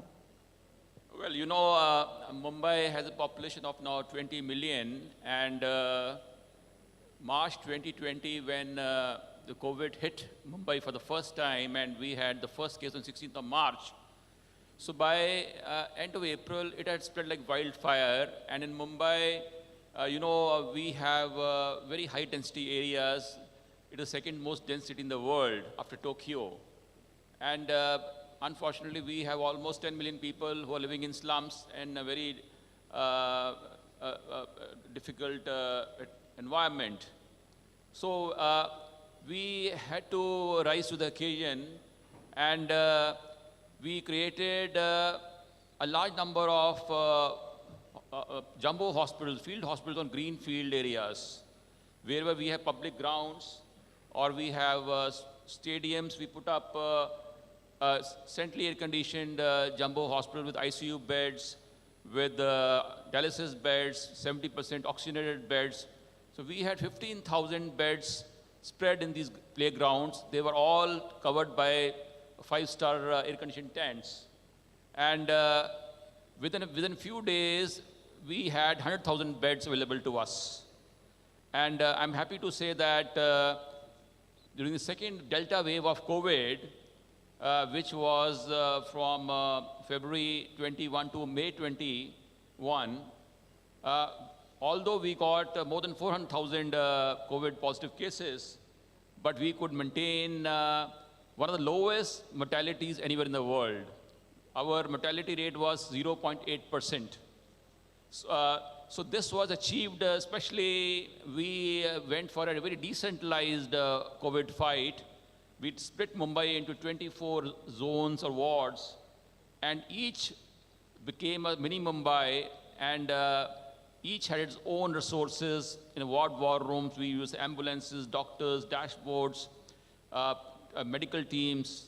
We had 1,000 ambulances working on Uber platforms, and virtually we converted Mumbai into 24 Mumbais to fight COVID independently. Only one thing was common, which was a single real-time integrated online dashboard of 186 hospitals, whether private, 140 of them, or government, 42 of them. They were all on a single dashboard, and we had actual 30,000 beds, hospital beds on the dashboard.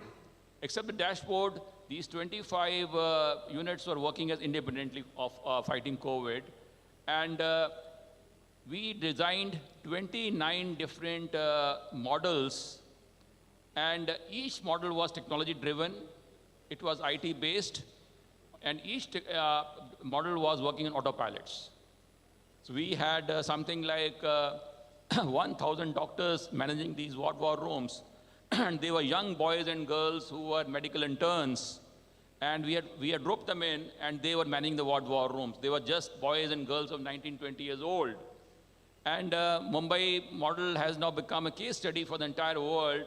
And I'll be very happy to share that the BMC convinced and on an emotional level, the 144 private hospitals in Mumbai to charge government rates and to surrender their admission rights, discharge rights to us, BMC. So 186 hospitals, there was one authority to allot a bed, which was the BMC. No hospital had a right to allot their own beds. So it led to very optimum utilization of resources and a centralized allotment of beds. And Mumbai today also, since last more than 24 months, we are the only city in the entire world where once you take a COVID swab and somebody comes COVID positive, so his test report is never shared by the lab with the patient, either through email or WhatsApp or hard copy or SMS. Every report must come of COVID positive report comes to the BMC headquarters at midnight, and next morning, 8 o'clock, it is our ambulances, thousands of them, they start moving, and we allot beds at the residence of the patients. And in this entire process, we have handled more than 1.1 million COVID positives, but we have ensured that no report has gone directly to the patient. And we have maintained razor sharp 100% accuracy in this. And BMC has got 16 awards all over the world in a span of 24 months for this performance in COVID. And I would say that maybe Mumbai is the only one place anywhere where top of the private hospitals, which you otherwise used to charge lakhs of rupees for bed per day, they virtually started giving beds to us free of cost. Yes. So all this 29 models put together, whether it was crematoriums working on dashboards and phone, whether it was dialysis patients, we had a dashboard on our cell phones, or it was ambulances all working on Uber platforms, or we had any other system, quarantine systems, all technology driven. And the net result was we could maintain one of the lowest mortalities anywhere in the world. Thank you very much for that. And of course, I'm picking up a lot of things in terms of the use of data. And I think at the very core of what Governor was also saying is that ultimately it's the people at the center, being able to deliver the municipal services and the support at the right time, at the fastest means possible. And I like what you mentioned in terms of minimum buys, and that's becoming a model, and that's taking shape in terms of various contexts and jurisdictions as well. Like, minimum buys in C40, we have what we call 15-minute cities, wherein all the services, support, work, as well as school, find its way within a 15-minute either cycling or walking as well, when the municipal services are there. And I know there's a lot of innovation happening within that space.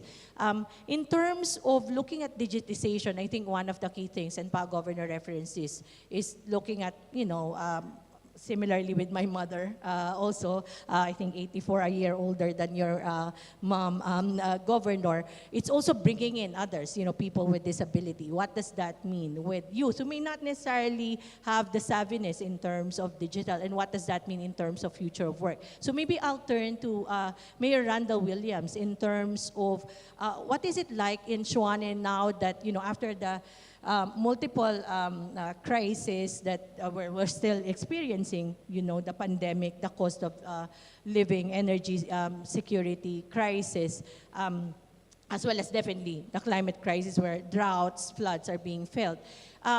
Being a city that really hosts one of the biggest universities in Africa, and of course an institute that's dedicated to the future of work, what does that mean in terms of your approach, honing from your experience from the pandemic, and even in the middle of managing these multiple disruptions that we're referring to? What does that mean in terms of your plans or current initiatives to make sure that the cities and residents and communities are really able not just to respond to the now, but actually build the capacity for future pandemics or disruptions and really thrive?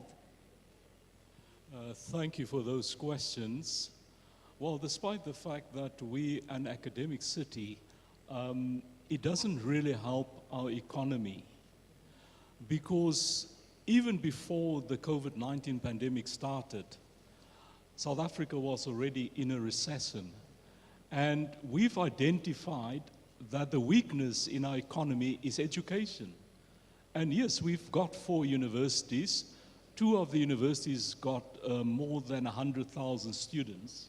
And we've got science research institutes. So it's Tshwane or Pretoria is an academic town. But here's the thing. The weakness in our economy is education. And if you look at our unemployment figures, South Africa's unemployment figures now after COVID-19 comes to 42%. But if you analyze that 42%, most of it falls in the category of unskilled labor. And if you look at our skilled labor, the unemployment rate is about 6%. So that means that academia is not integrated with industry. So it don't provide the needs of industry. So the point is that not everybody should be going to university. Because if your aim at the end of the day is to get a certificate or a diploma, it doesn't really help the economy. I think the future is that when people start training, the end result should be that they are fit for purpose for your industry. And we've got a number of programs now where we look at fit for purpose result. But before I get there, we've also identified a number of weaknesses in the way we're educating our young people. And especially at the foundational phase, we're very, very weak. So government has now been investing quite a lot of money in what we call early childhood development centers, because a real weakness in our education system is that of STEMs, which is science, technology, engineering, and mathematics. So we've got a huge weakness as far as that is concerned. And in South Africa, we've got a very, very diverse industrial base. And we want to be able to provide skilled workers to that industrial base. So we're looking at not only that the youngsters should end up with a certificate or diploma.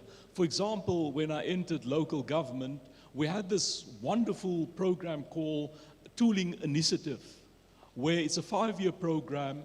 You can exit after every year. You can exit the program and you can still end up with a job, because we trained you on the most modern machinery that they use in manufacturing. So from the 4th or 5th year, you can even go overseas and become an engineer. And the uptake for that program by manufacturers was 80%. I mean, when you leave university, you've got a hard time finding a job. So that's why we need to change the way we train people, educate people. There should be an integration with industry. What are the needs of the industry? And academia should then look at the needs and provide for those needs. And that's the way I see we are going to lower unemployment in South Africa and also increase the capacity of our industrial base. Thank you. Thank you very much, Mayor Williams. And that, I think, spurs the thinking, as we've already been mentioning, that we have to look at this as integrated systems, as opposed to, you have education, you have the industry, you have the private sector moving in different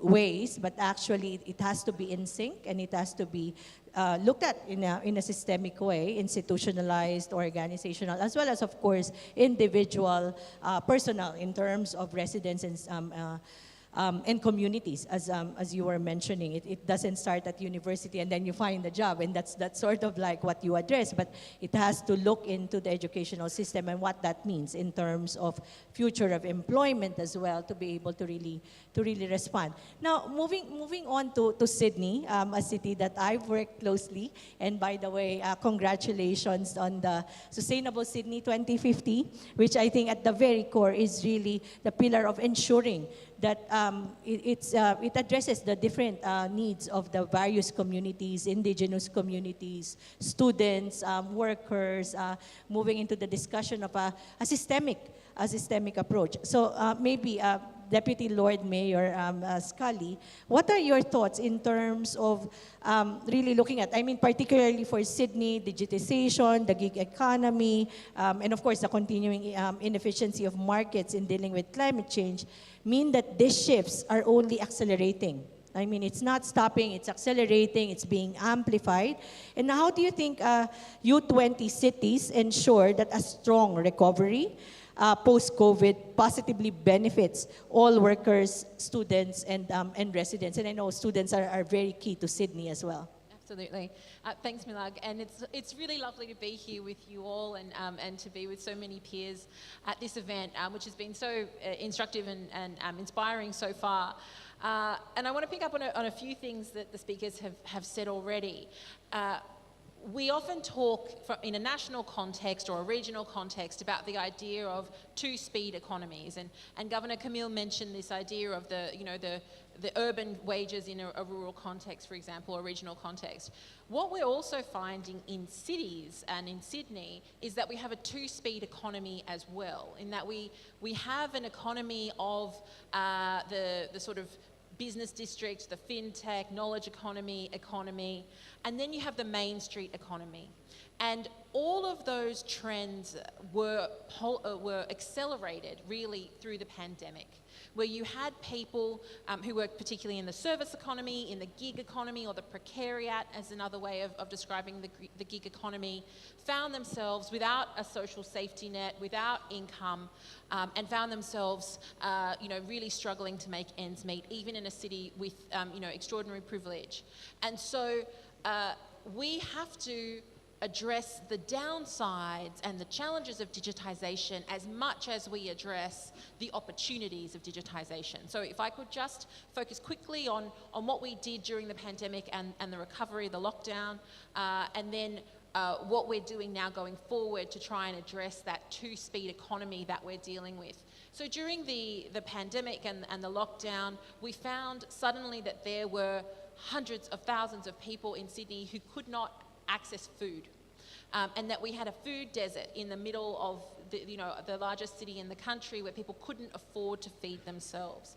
And so what we did is that we created a collaboration of 60 non-government organisations who were all providing food in their own way, but in quite an uncoordinated way, which was no longer fit for purpose, as in the context of Mumbai. You couldn't have all of these multiple providers going out. You needed a centralisation of those good efforts. And so that is an alliance that continues today. And through that alliance, the city was able to co-fund some of that food delivery, use our spaces in the same way that we used our spaces for testing and for vaccination. We also use spaces for food delivery. And so that's an important coordination network that the city was able to provide, and that will continue. In the post-pandemic and the recovery phase, now our focus needs to be identifying, well, why on earth, in one of the most privileged places in the world, do we have people who can't access food, who don't have a safety net, who don't have people to turn to in a time of crisis? And that's where we need to look at the foundations of our economy and our role as local government. We can't intervene, unfortunately, in trying to humanize or regulate the gig economy and ensure that more people have access to dignified and well-paying work. In fact, that's a problem that we even see in our education sector. Mayor Williams, you're talking about the role of academia in the education sector. We find in Australia we have a big reliance on the university sector, but the precariat extends even to the education sector, and we see a lot of people in insecure work with high levels of education in those sectors as well. So what we need to do is look at how do we support people who might want to become entrepreneurs and start businesses and find other ways of capitalising on their human capital and their intelligence. And we do that through programs like the Visiting Entrepreneur Program, through our Tech Startups Action Plan, to enable more people to be competitive in that digital economy. But also by trying to close the gap between the big end of town that's doing very well and the Main Street economy that is perhaps not doing as well. So I'd like to introduce or explain to you a concept that we've been developing, which is around community wealth building. And it's something that's being adopted in many places around the world, and we're trying to apply it in Sydney now. And what that really means is that us as a local government, we spend $540 million a year in our economy.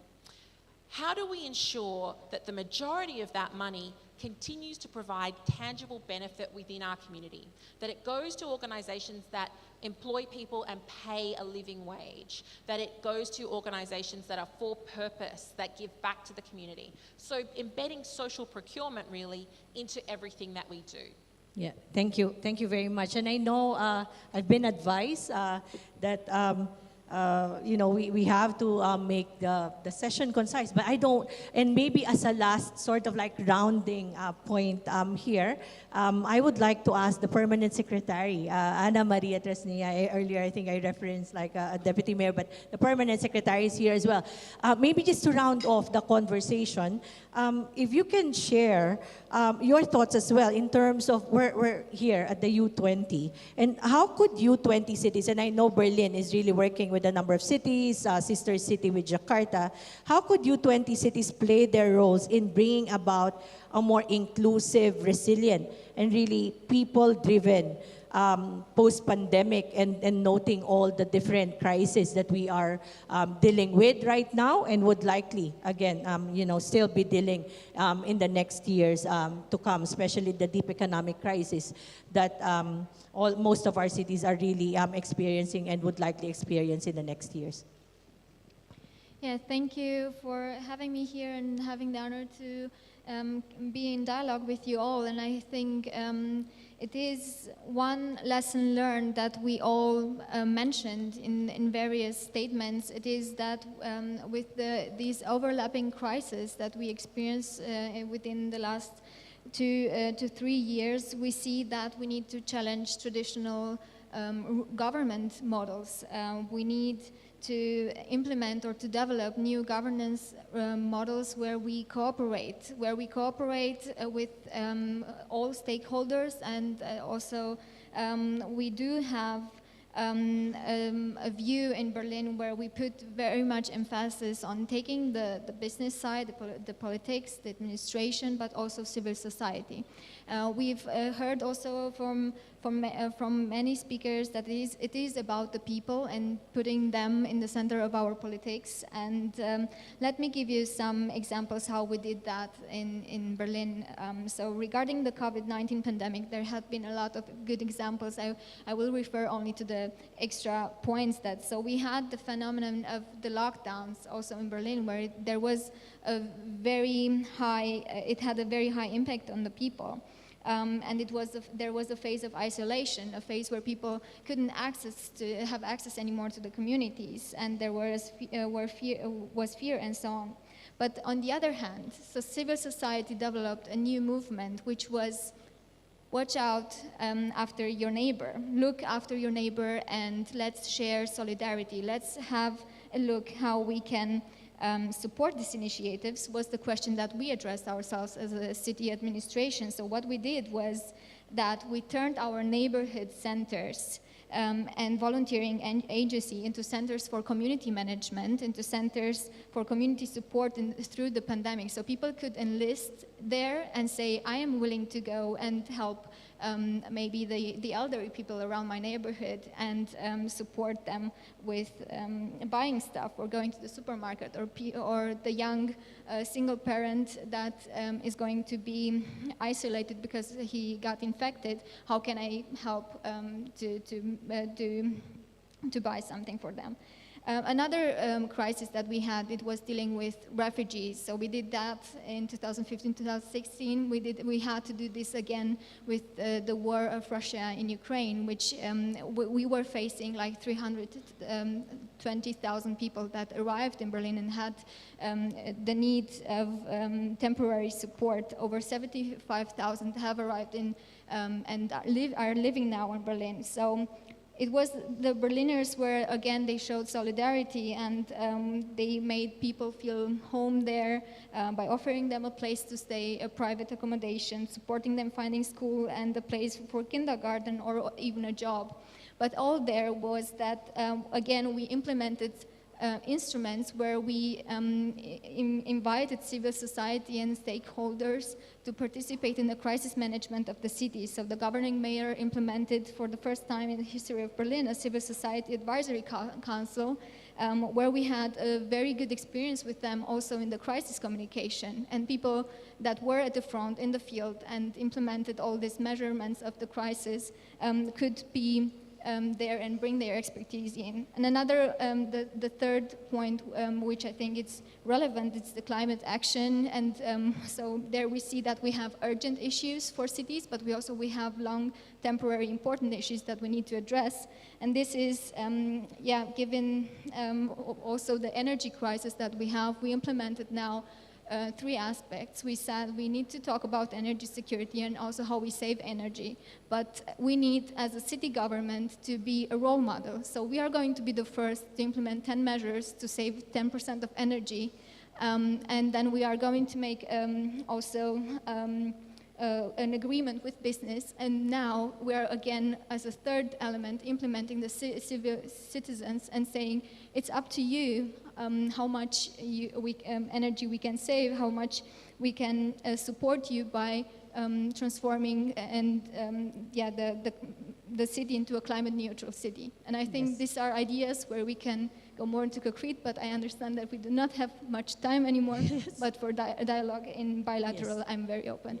Thank you very much. But I think that's a very good summary. And unfortunately, we have to end the conversation here just getting sort of like comments and interventions with our panelists. But I always look at this as a starting point that hopefully gives everyone the inspiration to start the conversation and really dig deeper in that. And what I take from this is that when we talk about people-centered development, it's not looking at a city as a homogeneous entity. It's really recognizing that it's complex. There are various communities. There needs to be targeted approaches. And what resonated with me, with all of you, is that hearing that it's always the people at the end. It's always the people. And when you say the people, you actually think about people with disabilities. You actually think about those in the rural areas in West Java, the students, the workers, women. And so I think I'll just like to end that when we talk about people-centered development, it's not simply talking about human capital.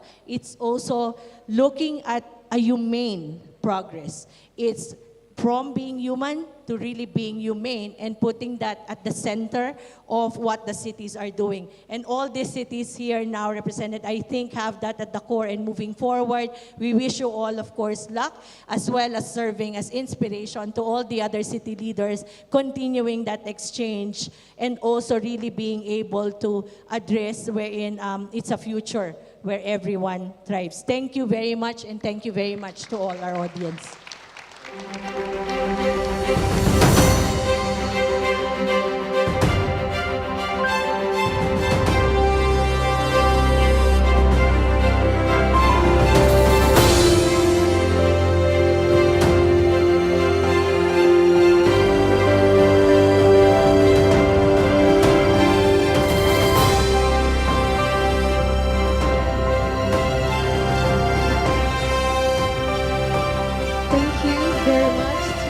Dearest moderator, Ms. Milag San Jose Ballesteros, the Regional Director for East Southeast Asia and Oceania, C40 Cities U20 co-convener, for moderating this great session on riding the waves of disruption towards a people-driven future, fortifying cities' human capital for the post-pandemic age.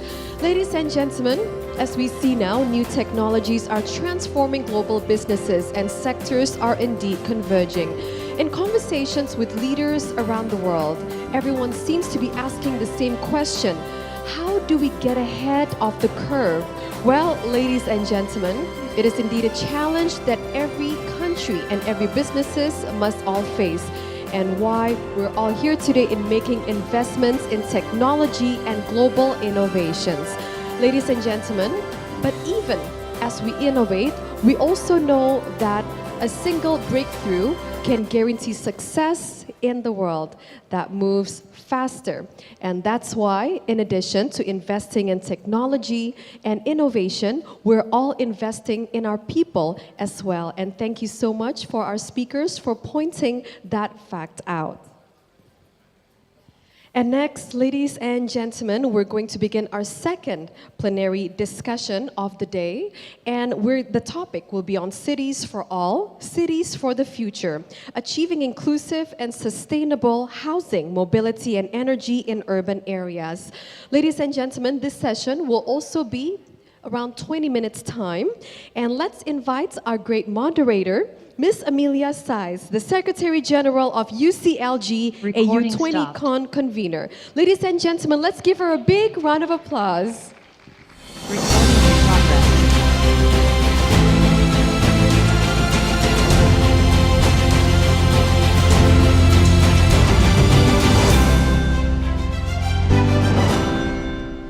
Well, thank you very much for sticking around. Our plenary session has also a very long title, but it's actually very simple because it is about showing that what we are asking for and mentioning in our communique are not empty words, but actually based on actual policies that cities are developing around the world. And so I have a luxury of a panel that is going to join me, and I would just like to use 1 second to recall that we are joined by many, many others virtually, that they are following us, and some of them might even want to intervene. And that is a challenge in 20 minutes, so let us get started. I'm going to call to this stage the Mayor of Rotterdam, the Governor of Tokyo, the Mayor of Los Angeles, and our Governor, the Governor of Jakarta.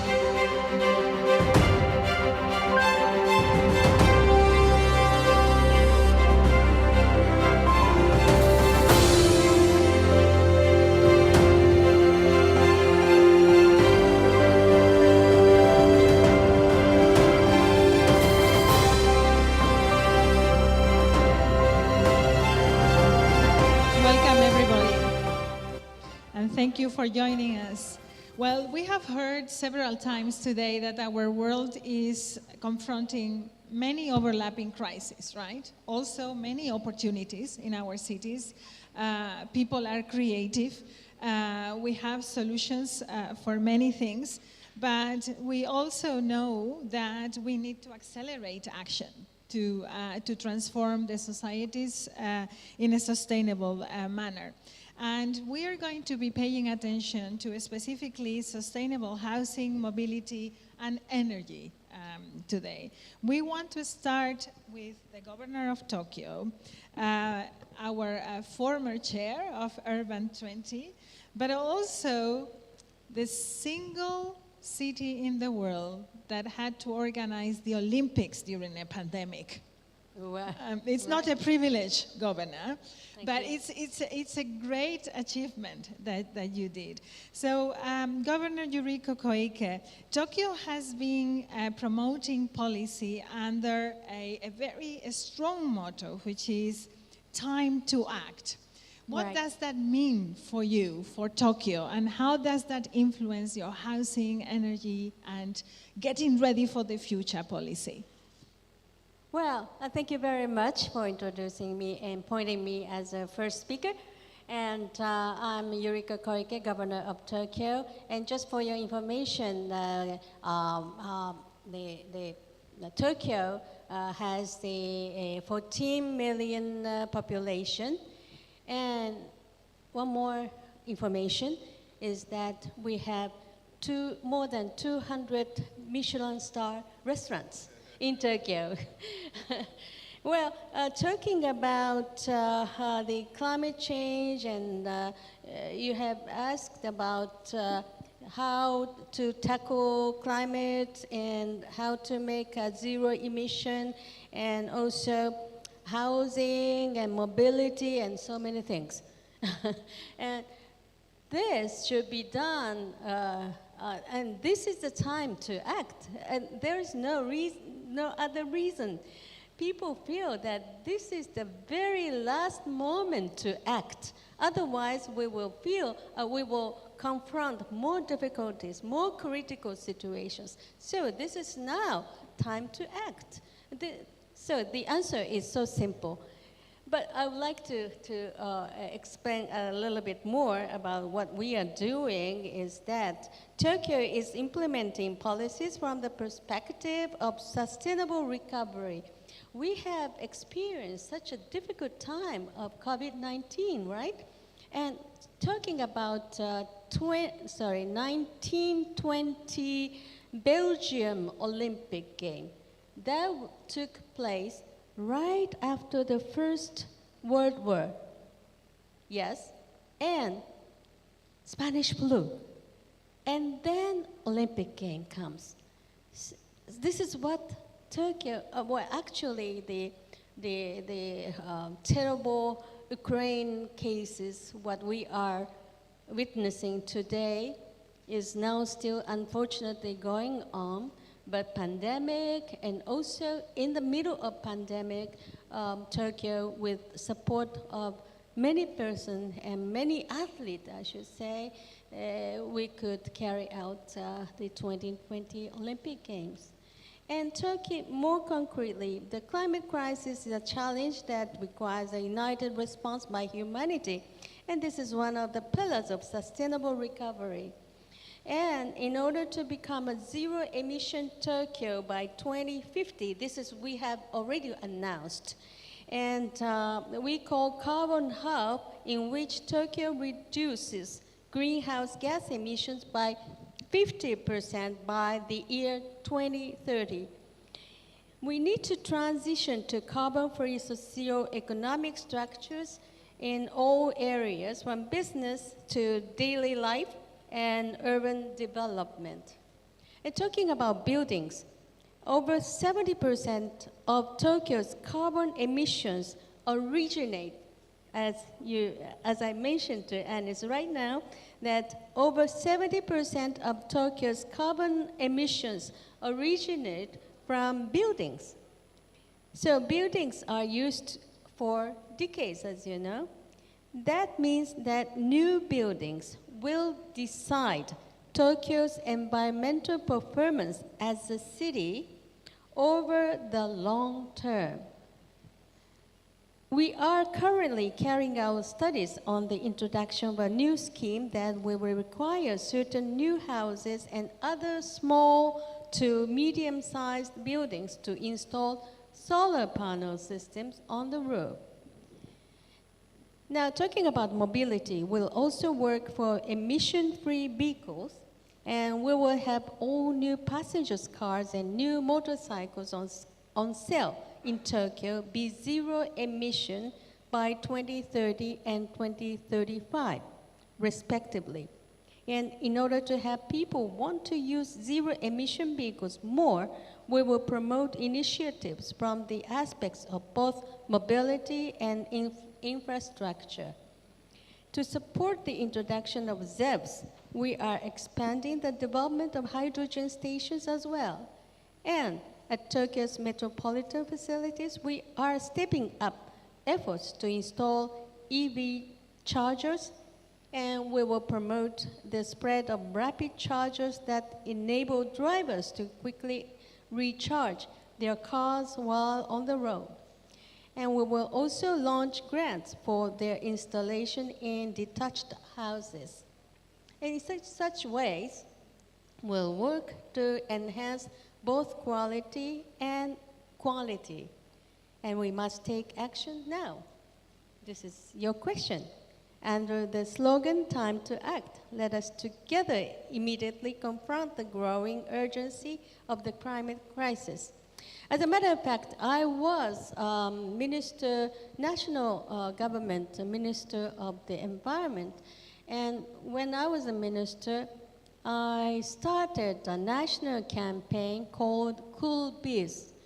Take off your jacket, take off your neckties, and reduce the use of air conditioner.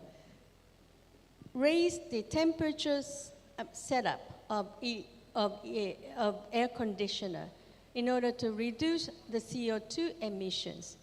This was the purpose was clearly mindset. But I think this stage, only the mindset does not work. We have to act more thoroughly and more drastically.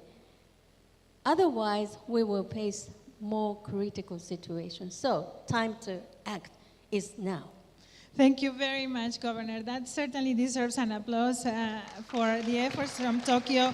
And thank you for bringing to this conversation how important it is to find the balance between the commitment of people individually, but also the collective responsibility that we have. And this is where local leaders and local governance comes in. People can do a lot individually, but there is also a common understanding we need to do public policy to actually shift not only mentalities, but actual action. So thank you very much for that. We are covering the issue of housing in this plenary as well, and I would like to go to Mayor Abu Taleb now, the mayor of Rotterdam. Rotterdam has suffered or enjoyed, I would say, a great evolution, a great urban evolution. The shape of the city has changed. I've experienced that firsthand since I live in Delft, very close by. It has experienced a lot of newcomers. A lot of people now want to live in Rotterdam. And I am wondering, how have you been able to make that attractive to people? And have you been able to boost this livability in Rotterdam? Is that still a concern, Mayor? And what are you thinking for the future? It was and it is always a concern. And referring to the last question about acting, we are now in Indonesia, which is mainly a Muslim country. And what I know from the Islamic faith is that praying is really important, but acting and doing things is the second very important thing for us. And the phrase from the Quran is probably وَقُلْ اعْمَلُوا فَسَيَرَ اللَّهُ عَمَلَكُمْ وَرَسُولُهُ وَالْمُؤْمِنُونَ. Correct? And what says work, act, God and Prophet will witness your work. So it's indeed about acting. I would like to use that entrance to emphasize how important it is for us, for leaders, to act.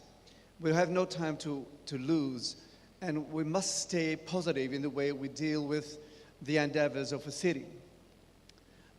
Go back to 2017, the world witnessed another drama. We seem to have forgotten that. That was the financial crisis, the international financial crisis. Eric knows that from the US, what that means for mortgages and housing. We experienced that worldwide. That means in my city, there was a reluctancy among project developers to build houses. And that's the issue when we say the market is leading in housing. The market, so really good listen to the phrase, the market is leading in housing. So we gave a very important social issue, which is housing, in hands of the market, knowing that the market never delivers social policy. So the question is, what is the lesson we draw from 2017, 2018, when it comes to housing? My answer of my city government together was, we have to make other plans where mainly the city is leading, because why we have the land, we have the regulations of spatial planning. It's all in hands of the governments of cities. So that's more important than having the money to construct buildings. Second, continue to protect the ones that need to be protected, who cannot be protected by the market. That means building enough social housing. So in the city of Rotterdam, we have some 50% of the stock of the houses are social housing, affordable housing, with a rent up to 730 euros a month. And you can also get some subsidies to mitigate that up to 40% of the total rent. So you may live in the city with an affordable house for less than 500 euros a month. But nevertheless, there is a huge shortage. The city is attractive. People came in, students, a lot of international students come into the city. So we have now a shortage of some 80,000 houses for the coming years. So the result is the prices are driven higher and higher and higher. That's why we have a huge and ambitious program to continue building affordable housing in an attractive environment. We decided to build some 7 major green projects in the city to make the city more attractive, to reduce the heat stress, and to produce an attractive environment for living with affordable houses. And we continue to build at least 25% of what all were built in the city will be social housing. 25% is tremendous percentage, and that is driven by city policy, using the land and the agreements that we have with the social corporation housing funded by the national government. It's a fundamental right, housing. Without a house, nothing is possible. You cannot live.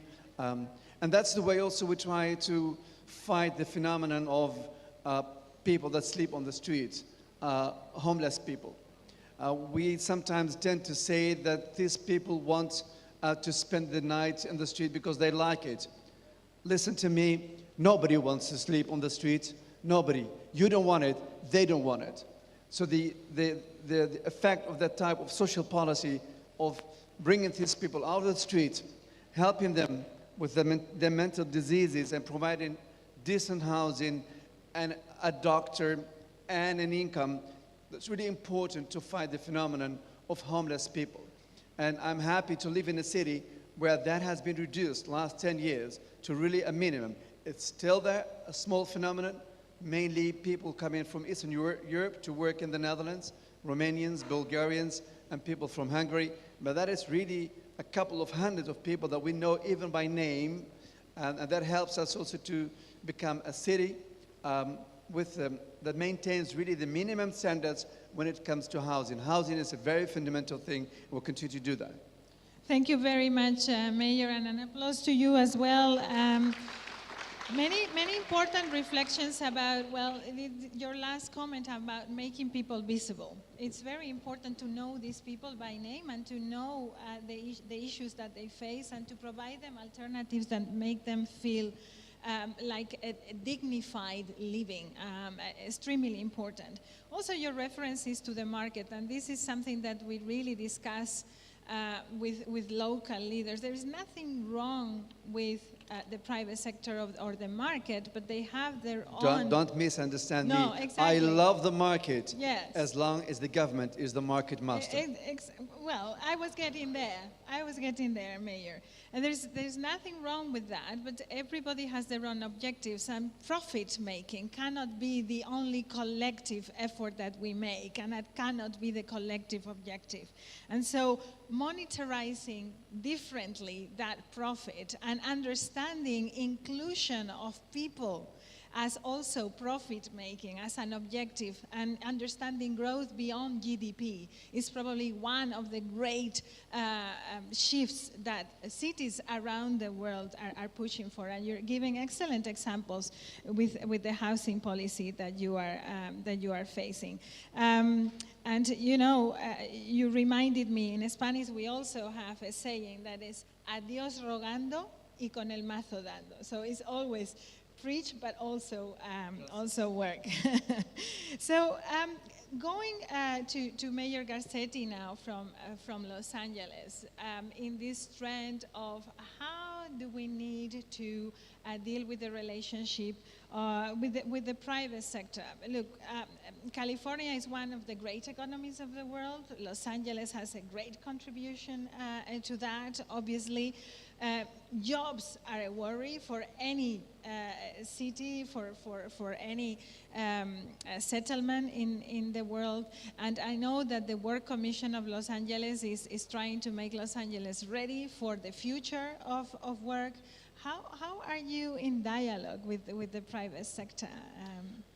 Well, thank you for the question, and what an honor it is to be with this esteemed panel, where I always learn from both those in the audience and those that are up here. And I love the question because we learned so much from COVID. Never let a disaster go to waste. Never let the lessons. It's interesting that Governor Koike talked about the 1917-1918 flu. If you look at the world, nobody talked about it. By 1919, nobody wanted to say anything. They wanted to deny it happened. Whereas we have an opportunity to actually learn from it and push forward the way we saw people support small businesses and be pro-capitalist, and the way that people were pro-community and knocked on the door of their neighbor to learn their name and to see if they were fed. And I think your question gets to the heart of really what this panel is looking at, which is how we live, how we move, and how we power both of those. And what role the public and private sectors have together. And you know, from my perspective in Los Angeles and as the immediate past chair of C40, we looked at this moment of crisis and we said, we have to come out of this crisis with certain values. One, that a recovery can't just be a recovery, it has to be a green recovery. That we can't just promote growth, we have to have just growth, especially with women, who are great entrepreneurs. When you talk about private sector, immigrants and women start the majority of businesses in Los Angeles, overwhelmingly. Over 75% are women and immigrants to Los Angeles from other countries, many of the countries represented here, seniors and the poor. And so how do we put those as the values forward and use the tools we discussed? Let me go through real quickly. I know my time's up and we're all a little bit over, but I'll go for a couple minutes. One is connect these three things. Connect housing, connect transportation, and connect the environment.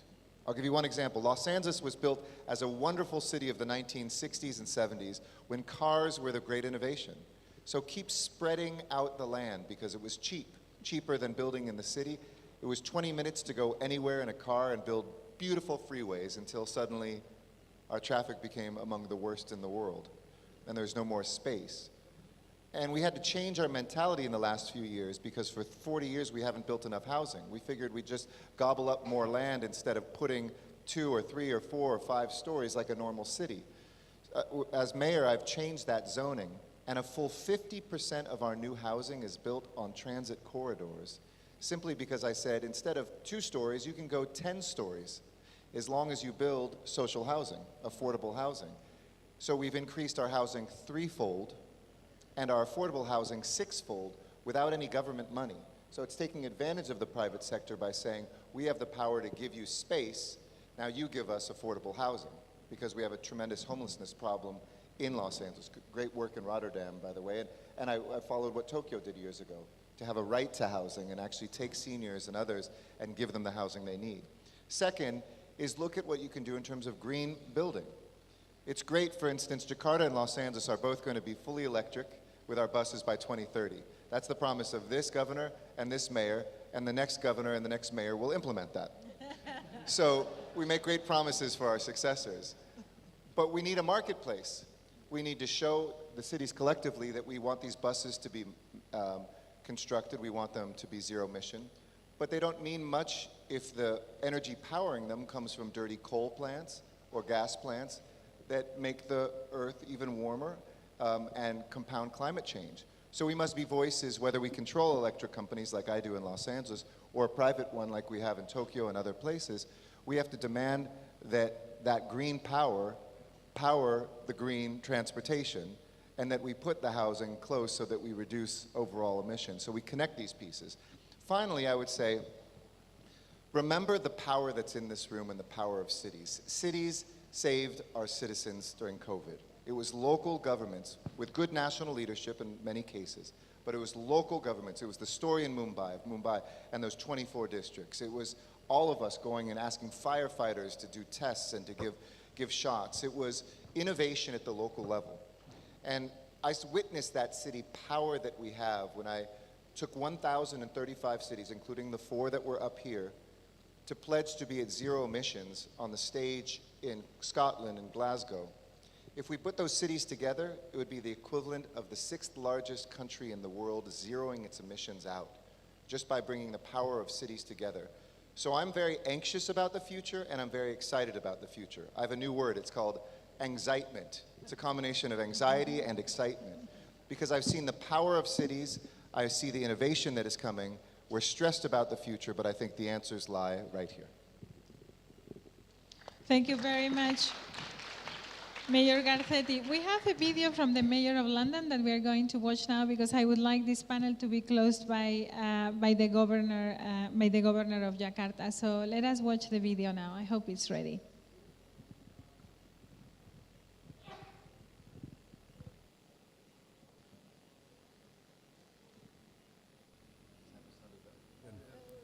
It's an honour to be asked to provide this message for such an important event, which has many distinguished guests and speakers.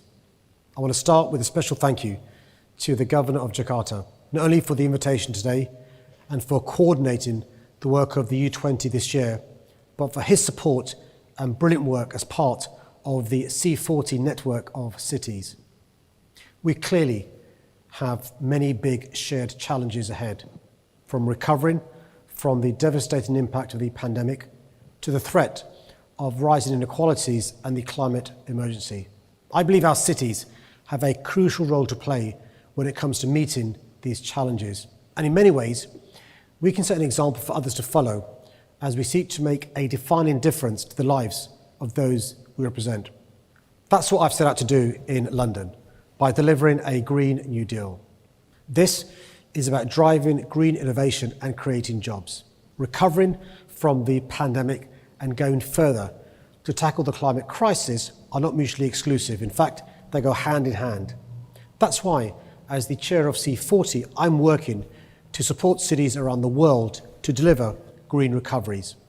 As chair and mayor, I'm deeply committed to fairness and equality and working collaboratively, sharing knowledge and best practice between cities and doing all we can to convince national governments to unleash the potential of our cities is key to addressing the inequality within our cities as well as between our cities. I know the U20 shares these principles too, and I back the call for the G20 to do more to support our cities as we build back from the pandemic and continue to lead the way on tackling the climate emergency. This U20 forum is showing once again that cooperation, dialogue, and city-to-city diplomacy is essential in the face of adversity. I want to thank all the cities present today for your contribution and commitment to U20 and for everything you're doing to make our cities greener, fairer, and more equal. So thank you very much for that message of the Mayor of London and Chair of C40. If there is a city in the world that knows how important networks of cities are and has put a lot of effort in ensuring that our networks work, is the city of Jakarta. Is our home away from home, as I call it, for UCLG, because it's the host of UCLG ASPAC. Mayor, the question for you as well, Governor, around what is the role that we can play as groups of cities, as urban 20 cities, in providing affordable and sustainable housing? Sure. Thank you, Emilia. As we talk about U20s, and this is an organizations that have membership across continents. And let's look back a little bit about our history. We used to have inequalities between countries, between continents. The gap was wide, but now inequalities between countries were narrowing. On the other hand, inequality within countries is widening. And that's the same thing with inequality between major cities. For example, like Jakarta and Los Angeles, or Tokyo, or Rotterdam. We used to have a wider gap between us. But now, when we visited all these cities, we are experiencing narrowing gaps of that, in terms of its economy, in terms of its infrastructures, and all of that. However, within country, within city, inequality is widening. So the challenge for us in the U20 is now, how do we address inequalities that is happening within our cities? And that with regard to housing. So for example, if I may share some of our experience in the cities, Jakarta is no exception to this. We have inequalities, just in other cities. And this is also, I would say, worsened by the fact that the Indonesian economy is centralized in Jakarta. We contributed 18% of our national GDP. So you can imagine the magnitude of and also the magnetic power of Jakarta to everyone in the regions to come here and make a better living. So our approach is this.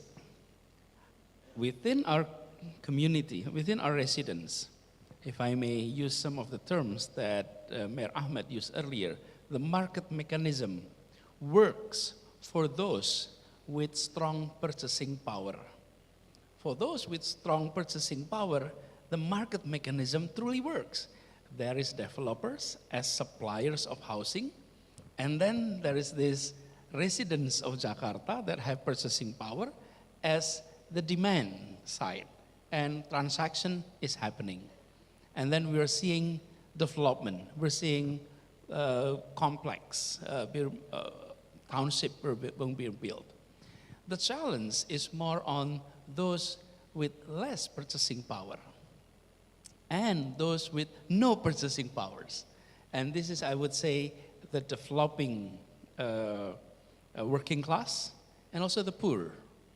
And for that, government intervene.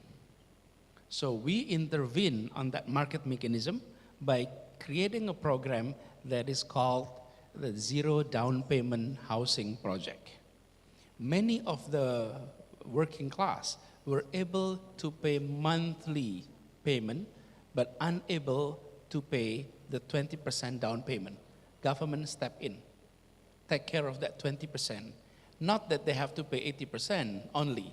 They will actually pay 100%, but longer period, because the government is taking care of the first 20% of that down payment. That's where government intervene for those who are already making minimum wage, a little bit above minimum wage.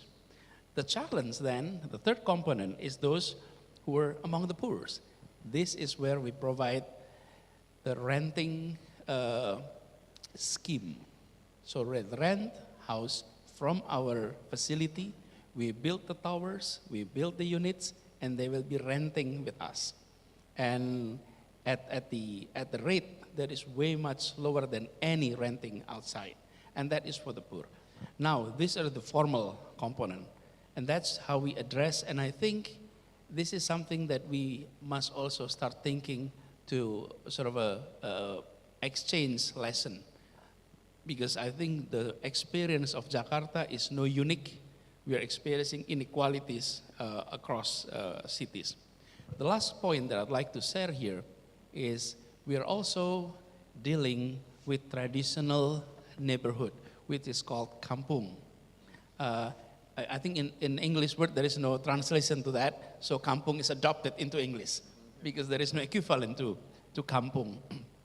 And this is a traditional setting, and this is where slums were growing.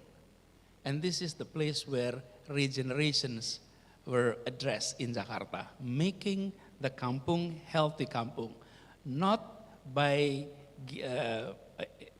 abolishing kampung, but by nurturing, but making it a healthy and hygiene kampung. Last point is tax. The government must intervene on the tax. Jakarta is among, as example, Jakarta is among the most expensive property tax in Indonesia. If we, the city government, not addressing property tax, sooner or later, property tax will be a polite way to say, move away from the city for those who are in the lower scale of our society. So in Jakarta, we adopted a model in which if the price of your house is below 2 billion rupiah, then the property tax is zero. And that has helped 85% of home in Jakarta to be property tax free.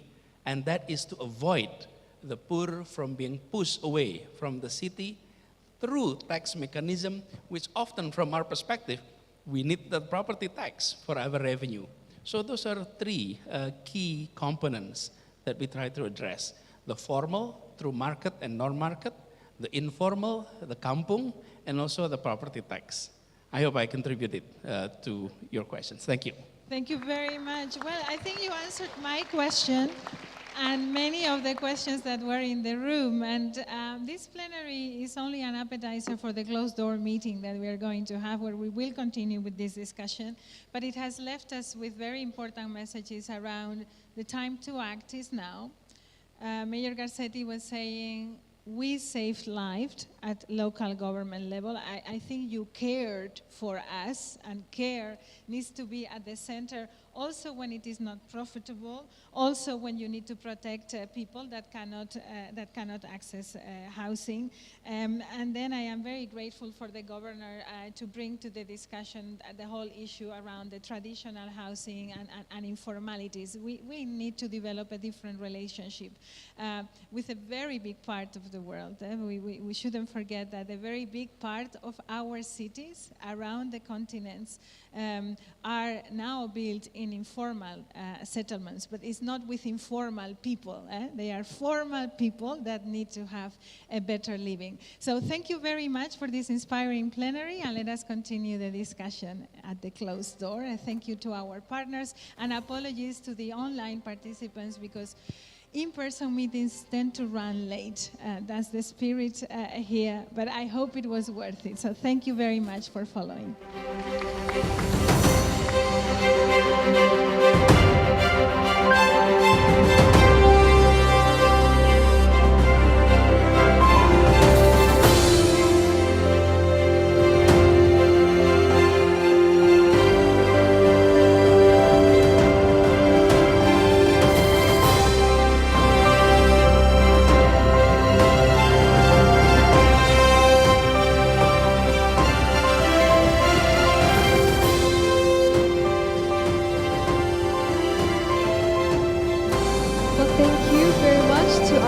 Moderator Ms. Amelia, and thank you so much Tokyo, Los Angeles, Rotterdam, and of course Jakarta. Thank you so much, Excellencies, for sharing with us the discussions and allowing us to pick your brain. And ladies and gentlemen, that wraps the second plenary session of the day. And I'd like to invite to all delegates, head delegates, to proceed to the closed meeting agenda in ballroom number 3. And for everyone else, ladies and gentlemen, on behalf of our dearest organizers, please allow us to extend our profound gratitude and sincere thanks to everyone for your participation and for your attendance here today. Thank you so much for the support and of course for being with us here today. And ladies and gentlemen, we hope that you have a great rest of the day, and we hope to see you next time. Thank you very much.